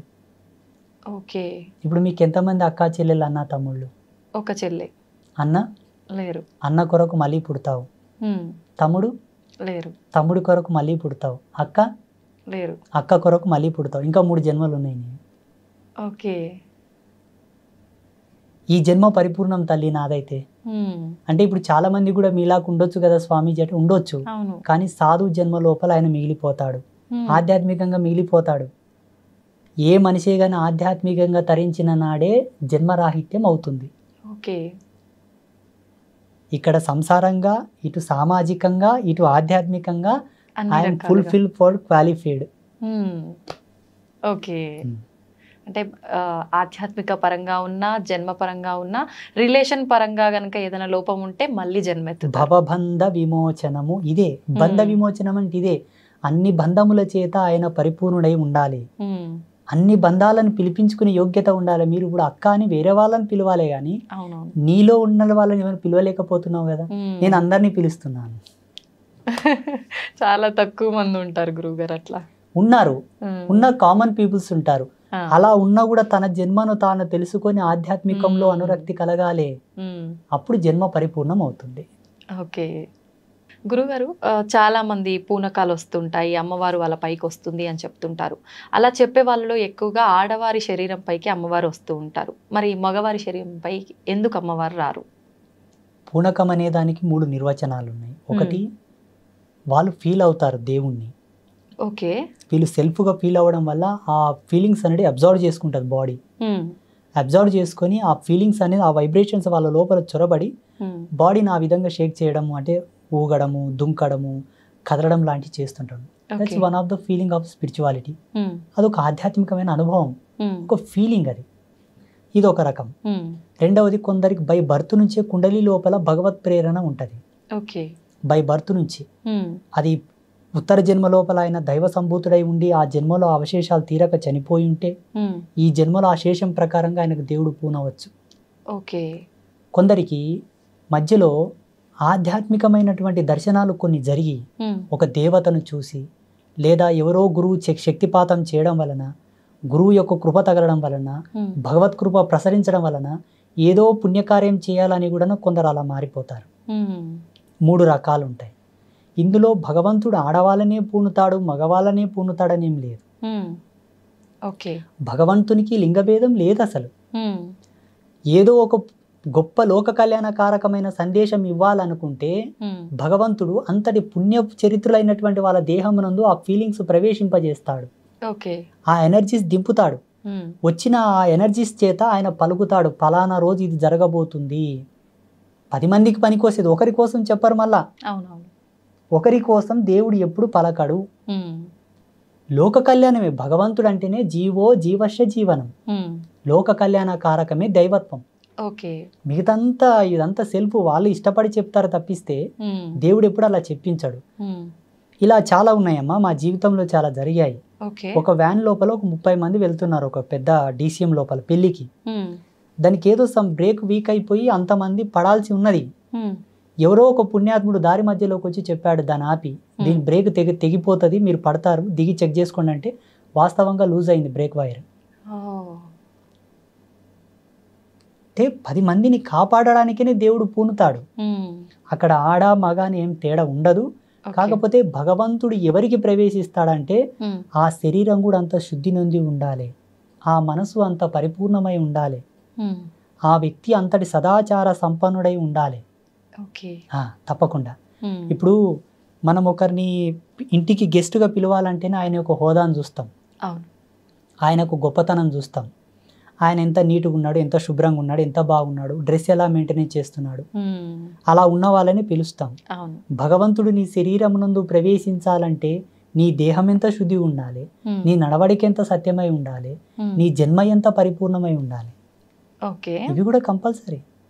నేను అడ్డం వచ్చినట్లా పనులు చేస్తా, అడ్డం వచ్చిన వాళ్ళ తింటా తాత, ఏమి శరీర శుద్ధి ఉండదు, మనశ్శుద్ధి ఉండదు, వ్యవహార శుద్ధి ఉండదు, ఏదో నా పిచ్చి కొద్దీ నేను ఊగుతా అంటే అది మన యొక్క వీక్నెస్ తప్పిస్తే దేవుడికి మనకి సంబంధం లేదు. అయితే మనం విలేజెస్లో ఎక్కువగా చూస్తుంటాం గురుగారు, మీరు చెప్పినట్టుగా ఇట్లా శీఘం వచ్చింది, పూనకము వాళ్ళు చెప్తూ ఉంటారు చాలా మందికి. అలాంటి వాళ్ళే ఎక్కువగా అంటే చెడు వ్యసనాలు ఇలాంటివి ఉంటుంటాయి అని చెప్పి, అంటే ఇప్పుడు వాళ్ళు అవన్నీ చేస్తున్నారు అంటే వాళ్ళు చెప్పేదంతా తప్పు, వాళ్ళకి నిజంగా భగవంతుడు వాళ్ళ పైకి రావట్లేడు అని అనుకోవచ్చు అంటారా? మేము సాధు ధర్మంలో ఉన్నాం, ప్రతిదీ కూడా శాస్త్ర సిద్ధాంత ధర్మంతోనే చెప్పాలి, అనుభవంతోనే చెప్పాలి, స్వీయ విశ్లేషణను ఉండాలి, మేము రీసెర్చ్ చేసానే ఉండాలి. అవునవును. మా అవ్వ జోగిని, మాది 7 తరాల జోగిని వంశం, ఎల్లమ్మ తల్లి పూజారులు, మా తాత ముత్తాతల కానుంటి కూడా. సో మా అవ్వ ఏం చెప్పేదంటే, చూడు నాన్న, ఒక వ్యక్తి జోగినిగా మారాలంటే, ఒక స్త్రీ జోగినిగా మారాలంటే బై బర్త్ నుంచి ఆమెకు స్పిరిచువల్ ఫీలింగ్స్ ఉండాలి. పుట్టినప్పటి నుంచి ఆధ్యాత్మిక మెలకువలు ఉండాలి. దేవుడు, పూజలు, దేవుళ్ళకు మొక్కడం, దేవుళ్ళని చూస్తే ఏదో ఫీల్ అయిపోవడం, దేవుళ్ళని చూస్తే దేవుడే తనే దేవుడని ఫీల్ అయిపోవడం లాంటి సిమ్టమ్స్ ఉంటే ఈమె దేవతకు సంబంధించిన స్త్రీ, ఈమె సంసారానికి పనికిరాదు, పెళ్లి చేసిన భర్తను చేరదీయదు, పిల్లల్ని కనదు. వాళ్ళకి ఆ ఫీలింగ్సే ఉండవు అసలు. ఆ సిమ్టమ్స్ గుర్తుబట్టి వాళ్ళని దేవుడికి లగ్నం చేసి దేవత పేరు మీద పూజలు పునస్కారాలు చేస్తూ ఆ పుణ్యం 10 మందికి ధారబోయమని పెట్టేవాళ్ళు ఆమెని. ఇప్పటికి చాలా మంది సొసైటీలో ఉన్నారు సెక్సువల్ ఫీలింగ్స్ లేని వాళ్ళు, చాలా మంది ఉన్నారు ఇప్పటికీ. అప్పట్లో ఈ జన్మను వృధా కానివ్వకుండా, ఈ జన్మ వేస్ట్ కాకుండా కొన్ని తంతులు చేసేవాళ్ళు మన పెద్దలు. అందుకే చచ్చిపోతే కూడా పేగడుగుతాం, పేగడిగి మళ్ళీ పూలదండేసి బొట్టు పెట్టి కొన్ని సంస్కారాలు, కొన్ని తంతులు చేసిన తర్వాతనే బొందలు పెడతాం. చచ్చిన శవాన్ని కూడా సంస్కారం ఉంది మన ధర్మంలో. అట్లాంటప్పుడు నువ్వు పుట్టినవు, ఈ జన్మ వృధా కాకూడదు. ఊక ఉన్న జన్మ ప్రేత ఆవాహనం అవుతుందంట తల్లి. ఊక ఉన్న శరీరం ప్రేత ఆవాహనం అవుతుందంట. ఇప్పుడు ఒక ఇల్లును ఊక వదిలేసామనుకోండి, అడ్డం వచ్చిన చెత్త చెదారం, బల్లులు, పురుగులు గూడు పెట్టినట్లనే ఈ జన్మ కూడా ఊక పెట్టకూడదని కొన్ని తంతులు చేసి ఆయనను ఒక పరిపూర్ణుని చేసేవాళ్ళు. ఆడపిల్ల కానీ మగపిల్లాడు కానీ కత్తికి బాస్యం కట్టి పెళ్లి చేసి దేవుని పేరు మీద పెట్టేవాళ్ళు. తర్వాతకి ఎట్లయిపోయిందంటే ఈమె ఊకుందని చెప్పి అధికార దాహం చేత ఆమె మీద లైంగికంగా దాడి చేయడం, డబ్బున్న వాళ్ళు, పలుకుబడి ఉన్నవాళ్ళు ఆమెను వాడుకోవడం, ఆమెను ఎటు కాకుండా రోగాల పాలు చేసేయడం.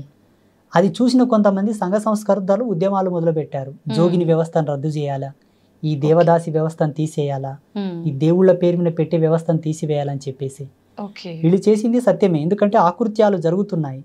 కానీ జరిపే వాళ్ళని అరికట్టాలి కానీ ఆ వ్యక్తిని అరికట్టడం ధర్మం కాదు. జోగిని వ్యవస్థ మీద పెద్ద విశ్లేషణ ఉంది, చాలా దార్శనికత ఉందాడ. మా నాయనమ్మ ఏం చెప్పేదంటే, కంచం పొత్తు మంచం పొత్తు లేని వాళ్ళేరా భగవంతుని పొందుటకు అర్హులనే అనేది మా నాయనమ్మ. కంచం పొత్తు ఉండకూడదు, ఎవరి పొత్తులో తినని వాళ్ళు. మంచం పొత్తు అంటే బెడ్ షేరింగ్ ఉండకూడదు. వాళ్ళు సత్యమంతులు, ఆడపిల్ల కానీ మగపిల్లగాడు కానీ వాళ్ళకు భగవంతుడు పూనుతాడు. వాళ్ళు చెప్పింది భవిష్యవాణి, మా నాయనమ్మ చెప్పేది. భగవంతుడు పూనిన తర్వాత వాళ్ళ శరీరం చాలా తేలిక అవుతుందంట. సిమ్టమ్స్ చెప్పేది మళ్ళా ఒక తక్కెట్లో కూర్చోబెట్టి ఇంకో తక్కెట్లో 5 మల్లెపూలు వేస్తే సమానం అయ్యేవాళ్ళట. సత్యంగా భగవంతుడు వస్తే శరీరం అలాగే అవుతుంది. 5 మల్లెపూలంత బరువు అవుతుంది. ఆ 5 మల్లెపూలని పచ్చి కుండ మీద పెట్టి నిలబెట్టినా కూడా కుండ పగలదు. ఆ మల్లెపూలను తీసి కుండ మీద వేస్తే కుండ పగలదు. ఈ వ్యక్తి కూడా ఒంటికాల మీద ఆ పచ్చి కుండ మీద నిలబడాలి, ఎవరు సపోర్ట్ లేకుండా, ఎవరు తగలకుండా. ఒంటికాల మీద కుండ మీద నిలబడి సిగ మూగితే అది భవిష్యవాణి. ఇప్పుడు దేవుడు తన లోపల ఉంటేనే కదమ్మా సత్యం ఉంటుంది, సత్యం ఉంటేనే కదా కుండ పగలదు. ఇవల్ల సిమ్టమ్స్ చెప్పేది మా నాయనమ్మ. నేను అప్పుడు అనుకునేవాడిని, ఈ కాలంలో ఎవరున్నారు ఇంత సత్యంగా? ఒకవేళ సిగం వచ్చిన వాళ్ళని తక్కెట్లో కూర్చోబెట్టి మల్లెపూలు వేసిన సమాంతరం అవుతారా? కారు. అలా సిగం వచ్చిన వాళ్ళను ఒంటి కాలు మీద పచ్చి కుండ మీద నిలబెడితే కూడా కుండ ఉంటుందా? పగిలిపోతుంది. ఇలా వెతుక్కుంటూ పోతే సమాజంలో చాలా మంది వెళ్తారు తల్లి. ఇప్పుడు ఇట్లా సిగమూగే వాళ్ళంతా సత్యమంతులు కారా స్వామీజీ అంటే మనం అనలేము. వాళ్ళ వ్యక్తిగతమైన ఫీలింగ్స్ అయి ఉండొచ్చు, భగవంతుడి యందు వాళ్ళు రమించి అలా ఊగవచ్చు. అది వాళ్ళ యొక్క ధర్మం, వాళ్ళ యొక్క విధి విధానాలు అవి. ఇప్పుడు ధర్మం ఏంటి స్వామి అని మీరు అడిగారు కాబట్టి ఈ సిమ్టమ్స్ ఉండాలమ్మా, అది సత్యం. గురుగారు, ఒక యోగిగా మీ జన్మకి సార్థకత లక్ష్యం ఏంటి గురుగారు? నేను ఆజన్మాంత బ్రహ్మచారిగా ఆత్మజ్ఞానం జ్ఞానయోగంలో ఉండే ఒక ఆత్మ సన్యాసిగా. మాది దండ సన్యాసం కాదు. మీరు జిఆర్ స్వామి దగ్గరికి వెళ్ళారన్నారు కదా. అవును గురుగారు. వారి దండ సన్యాసం, అది బహిర్ముఖ సన్యాసం అంటారు దాన్ని. ఆత్మ సన్యాసం అంటే దండ నిర్లిప్తం చేసుకోవాలి, ఆత్మయందు సన్యాసించాలి. అంతర్ముఖ సన్యాసం ఆత్మ సన్యాసం, మాది అంతర్ముఖ సన్యాసం అన్నమాట. నా సన్యాస సంకల్పం ఏమిటి అంటే, సత్య సనాతన ధర్మంలో ఉండే ప్రతి ఆచారము విజ్ఞాన దృక్పథమే, అజ్ఞానం కాదు, మూఢనమ్మకం కాదు. ఇది సమాజంలో నిరూపించాలని ఒక లక్ష్యం నాకుంది. రెండవది, ప్రపంచానికి సనాతన ధర్మం జగద్గురు అని నిరూపించాలి. మూడవది, అమ్మవారు నన్ను ఇలా స్థాపించు నాయన అని ఒక దర్శనం ఇచ్చినట్లు ఒక గుడి కట్టమని దర్శనం ఇచ్చింది నాకు. ప్రపంచంలో ఆ గుడి ఇప్పటి వరకు రాలేదు. మానవునికి విజ్ఞానం వికసితమై మనిషి పరిజ్ఞానం వైపు నడకలేడుతూ ఇప్పటి వరకు కూడా అటువంటి ఆలయ రూపకల్పన జరగలేదు. అదొక ఆలయ నిర్మాణం చేయాలనే సంకల్పం ఉన్నది. ధర్మస్థాపన చేయాలి. సత్య విశ్లేషణ చంద్రికతో కూడుకున్న ధర్మస్థాపన, సోకాల్డ్ ధర్మస్థాపన కాదు. నేను నేర్చుకున్న ధర్మం ఏంటంటే అమ్మ, శాస్త్రం అనగా స్త్రీ అనగా ఒక్కటే. స్త్రీని అగౌరవపరచడం, స్త్రీని అవహేళన చేయడం ఎంతో శాస్త్ర అవహేళన అంతే. దీనికి ప్రాయశ్చిత్తం లేదు, దానికి ప్రాయశ్చిత్తం లేదు. ఎన్ని గంగల్లో మునిగినా, ఎన్ని పుణ్యకార్యములు చేసినా ఆ పాపం పోదు, అనుభవించి తీరాల్సిందే. ఇప్పుడు చేస్తున్న వాళ్ళందరూ శాస్త్ర దూషణనే. ఎందుకంటే శాస్త్రం అడ్డం పెట్టి మానవులకు కోరికలు రేపుతారు. ఇది చేయండి మీకు ఈ కష్టం నెరవేరుతుంది. దీనికి దానికి సింకే ఉండదు తల్లి. ఆయన పూజ చేస్తాడు, శ్రీకాళహస్తి పోయి చేస్తాడు, వస్తాడు, కొన్నాళ్ళు వేచి ఉంటాడు, ఏమయ్య స్వామి కాలేదంటాడు. ఇప్పుడు ఈ మధ్యలో వీడియోలో కొన్ని మా పిల్లలు తీసుకొచ్చి చూపిస్తుంటారు, స్వామీజీ అని ఇంత మెరికల్ చేశాడు, ఇది సాధ్యమా అంటారు. మరి నువ్వు స్వామీజీవి కదా ఎందుకు చేయమంటారు నాతోనికి వచ్చి మా పిల్లలు. కొన్ని జిమ్మికులు మ్యాజిక్లు చేస్తుంటారు, వీడియోస్ వస్తుంటాయి కొన్ని, కొంతమంది పాస్టర్లు, కొంతమంది. నేనేమంటానంటే వాస్తవంగా ఆధ్యాత్మికతకు అంత పవర్ ఉంటే, వీళ్ళలో అంత హీలింగ్ పవర్ ఉండి, అంత చైతన్య శక్తి ఉంటే ఎర్రగడ్డ మెంటల్ హాస్పిటల్కి వెళ్ళి వాళ్ళని బాగా చేయమని చెప్పు. నేను వాళ్ళ కాళ్ళు మొక్కి కాలు కడిగి నెత్తిమీన పోసుకుంటా. ఈ సన్యాసం విడిచి ప్యాంటైంగ్ వేసుకొని తిరుగుతా. క్యాన్సర్ హాస్పిటల్కి వెళ్ళి వాళ్ళ హీలింగ్ పవర్ చేత వాళ్ళని బాగా చేయమని. స్వామీజీలు, పాస్టర్లు, ఇమాంలు, any kind of spiritual person ఎవరైనా సరే, దైవం వేరు, దారదత్తం వేరు, సిద్ధాంతం వేరు, జీవన విధానం వేరు. మనిషి తనను తాను తెలుసుకొని బ్రతకాలి. తనకు తానే రాజు, తనకు తానే ధర్మం తల్లి. ఎవరిని ఎవరు ఉద్ధరించరు. ఉత్తకథ.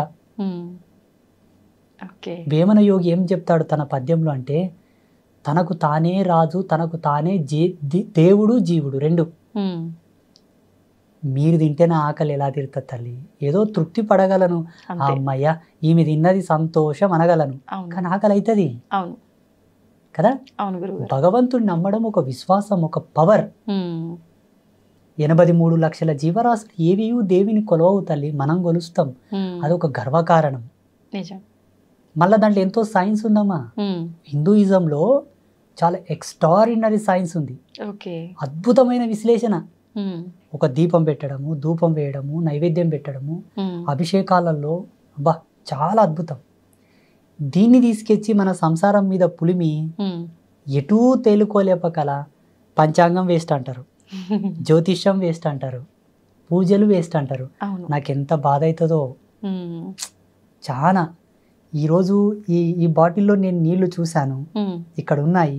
మీరు వచ్చి నీళ్లు లేవంటే నేను నమ్మాలా? నేను చూశాను, దాంట్లో నీళ్లు ఉన్నాయి, కొన్ని తాగాను, కొన్ని పెట్టాను. లేవు గురూజీ అని మీరు వాదాంతం చేస్తే నేను ఎలా నమ్మాలి చెప్పండి? అలాగే సనాతన ధర్మం యొక్క మూలాలు, దీని యొక్క అవశేషాలు చాలా గొప్పవి. తుచ్చ సుఖంలోకి వాడి దీని మీద వాల్యూ లేకుండా చేయొద్దు అన్నదే నా ఆవేదన. అది నిరూపించాలే, ప్రతి ఒక్కరికి తెలియపరచాలన్నదే నా తాపత్రయం, నా లక్ష్యం. అందుకే ఈ మధ్యలో వీడియోల్లో నేను చాలా మందికి నచ్చుతుండలేను. స్వామీజీలకే, మీలాంటి వాళ్ళు కాదు పాపం. అంటే మంచి చెప్పే వాళ్ళకి, మంచి చెప్పే వాళ్ళంటే చెడు ఉద్దేశంగా ఉన్న వాళ్ళకి. నేను వేణుస్వామి మీద ఒక వీడియో చేశాను తల్లి. వేణుస్వామి మీద, ఆయన ఫేమస్ ఆస్ట్రాలజర్. అవునవును గురుగారు. నాకు ఆయన పాలేడు కాదు, ఇంటోడు కాదు, అన్నదమ్ముడు కాదు తల్లి. పాపం వాళ్ళు బ్రాహ్మిన్స్, మేము వేరు. స్వామీజీనే మేము వేరు. మా ఇల్లు వేరు, వాళ్ళ ఇల్లు వేరు, వాళ్ళ ఊరు వేరు, మా ఊరు వేరు. ఎవరో మీ అంచుడు భక్తులు వచ్చి, ఏమయ్యా నువ్వు జీవహింస చేయొద్దు అంటావు, అమ్మవారికి మాంసం పెట్టొద్దు అంటావు, మద్యం పెట్టొద్దు అంటావు. ఈయన బ్రాహ్మిన్, ఒక జ్యోతిష్యుడు, ఆడ లిక్కర్ పెట్టిండు, మాంసం పెట్టిండు, అమ్మవారి ముందలని చూపించిండు. అవునవును. నా మనసు తరుక్కుపోయింది. వెంటనే దాని మీద ఒక వీడియో చేశాను. ఒక 5-6 మంది నాకు ఫోన్లు చేసి వార్నింగ్ ఇచ్చారు. నేను ఎవరు చెప్పమన్నాడయ్యా, మేము ఇట్లనే చేస్తాం, మాకు ఇట్లే తెలుసు, నువ్వెవడో చెప్పని, కానీ ఏమైనా చేసుకోపోండి, నేను చెప్పింది సత్యం, నాకు తెలిసింది సత్యం అని నేను చెప్పాను. అలా ఉన్నారు సమాజంలో. పోనీ ఈ స్వామీజీ చెప్పింది వాస్తవమే కదా, మార్చుకుందాము అన్న జ్ఞానం లేదు వాళ్ళతో, మళ్ళీ ఉల్టద్దా? ఇటువంటి వాళ్ళని సమాజంలో తెలియపరచాలి, ఇటువంటి వాళ్ళ గురించి చెప్పాలన్నదే నా లక్ష్యం. ఎంత పెద్ద పీఠాధిపతి అయినా, ఎంత పెద్ద సన్యాసి అయినా, ఎంత పెద్ద స్వామీజీ అయినా, ఎవరైనా వాళ్ళు తప్పు చేస్తున్నారంటే చెప్తాం, అది నా ధర్మం. చూడమ్మా, సన్యాసి అనేవాడికి 2 ప్రధాన నియమాలు ఉంటాయి. మరణానికి భయపడకూడదు, ధర్మానికి తల వంచాలి తప్పిస్తే మిగతా వాటికి తల వంచకూడదు. ఈ 2 నియమాలు ఉంటాయి. మొన్న కోవిడ్ వచ్చి కోవిడ్ వీడి వరకు నేను మాస్క్ పెట్టుకోలే, శానిటైజర్ వాడలే. చాలామంది పోలీసులు, చాలామంది ఆఫీసర్లు వచ్చి స్వామీజీ మాస్క్ పెట్టుకోండి అన్నారు. చూడప్ప, నేను కుట్టే బట్ట నేను కట్టను. మేము సంకల్ప త్యాగం చేశాం. కుట్టిన బట్ట కడితే మా తపస్సు తగ్గిపోతుంది, మా వాక్కు బలం పోతుంది. నేను చనిపోతాను కానీ మాస్క్ పెట్టానని చెప్పాను. ఇప్పుడు సన్యాసి మరణానికి భయపడితే ఆయన సన్యాసి ఎట్లా అవుతాడు? మీకు నాకు తేడా ఉండదు కదమ్మా. అందుకే నేను మాస్క్ కూడా ధరించలేదు. నా సత్యం ఉంటే వైరస్ నాతోనికి రాదు. రాలేదా గురువుగారు? నో. నా శిష్యులకు ఎవరు కూడా నేను కోవిడ్ వ్యాక్సినేషన్ వేయించలేదు. That's very dangerous. అదొక పెద్ద ఇది వ్యాక్సినేషన్. దానివల్ల చాలా సైడ్ ఎఫెక్ట్స్ కూడా ఉన్నాయి. అది నిజమే అంటారా? అక్షర సత్యం. కానీ అంటే డాక్టర్లు అంతా రీసెర్చ్ లో తేలింది అలాంటిది ఏం లేదు. డాక్టర్లే సత్యము, వైజ్ఞానికమే సత్యం అయితే ఇప్పుడు ఎర్రగడ్డ మెంటల్ హాస్పిటల్ ఉన్న వాళ్ళు ఎందుకు బాగా కావట్లేదు చెప్పండి? ఆ మెంటలిజంకి ట్రీట్మెంట్ లేదా? దానికి మందులు లేవా? దానికి ఏం థెరపీస్ లేవా అసలు? మళ్ళీ ఎందుకు బాగా కావట్లేదు? ఇంకా ఒకరికొక జత అవుతున్నారు ఆడ సరిపోవట్లేదు హాస్పిటల్లో. అంటే ఇప్పుడు వైజ్ఞానికం ముందుకెళ్ళినట్ట, ఆగినట్ట, ఇంకా కనిపెడుతున్నట్ట? ఆగిపోయినట్టే. ఇంకా కనిపెడుతున్నారా గురుగారు? కనిపెట్టలేకపోతే ఇప్పుడు బ్లడ్ క్యాన్సర్కి ఎందుకు ట్రీట్మెంట్ లేదు ఇంకా కంప్లీట్ గా? మరి కనిపెడుతున్నప్పుడు అన్ని ఎక్కడికక్కడ అంటే కంట్రోల్ అయిపోవాలి కదా గురుగారు. కేసెస్ అన్ని విధాలుగా పెరిగిపోతున్నాయి. సైన్స్ ఎప్పుడే కానీ ఒకతో ఆగిపోతుంది. సైడ్ ఎఫెక్ట్ లేని సైన్స్ లేదు, రాదు, ఇక ముందు కూడా రాదు. సైన్స్ ఒకటి కనిపెట్టిందంటే దానికి విరుగుడు ఇంకోటి తయారయ్యింటే తప్పకుండా. కానీ ధర్మం అట్లా కాదు. సనాతన ధర్మం ఏం చెప్తా తెలుసా? హిందూయిజం 100కి 100 రూపాయలు దెబ్బ తగలకుండా చూసుకో. 100కి 100 రూపాయలు రోగాల బారిన నీ శరీరం పడకుండా చూసుకో. ఫస్ట్ నువ్వు ఇక్కడనే జాగ్రత్త పడు. పోయి ఆ గుంతల పడ్డ తర్వాత ఎక్కుతావో ఎక్కవో, నేను ఎవరైనా లాగుతారో లాగరో, ఎందుకు తలకాయ నొప్పి? అందుకే ధర్మ ఈజ్ గ్రేట్, సనాతన ధర్మ. నిజంగా చాలా అదృష్టంగా భావిస్తున్నాను గురుగారు మిమ్మల్ని కలవటం. మీ మాటల ద్వారా మంచి చెడు, అసలు న్యాయం ఏంటి, అన్యాయం ఏంటి, మన సనాతన ధర్మం ఇంకా కొంతలో కొంత మంచి మార్గంలోనే వెళుతుంది, కొంతలో కొంత ఏదైతే చెడు మార్గంలో వెళ్తుందో అది మార్చటము, తెలియచెప్పటమే నా లక్ష్యం అని మీ మాటలన్నీ విన్న తర్వాత నాకు చాలా సంతోషంగా ఉంది గురుగారు.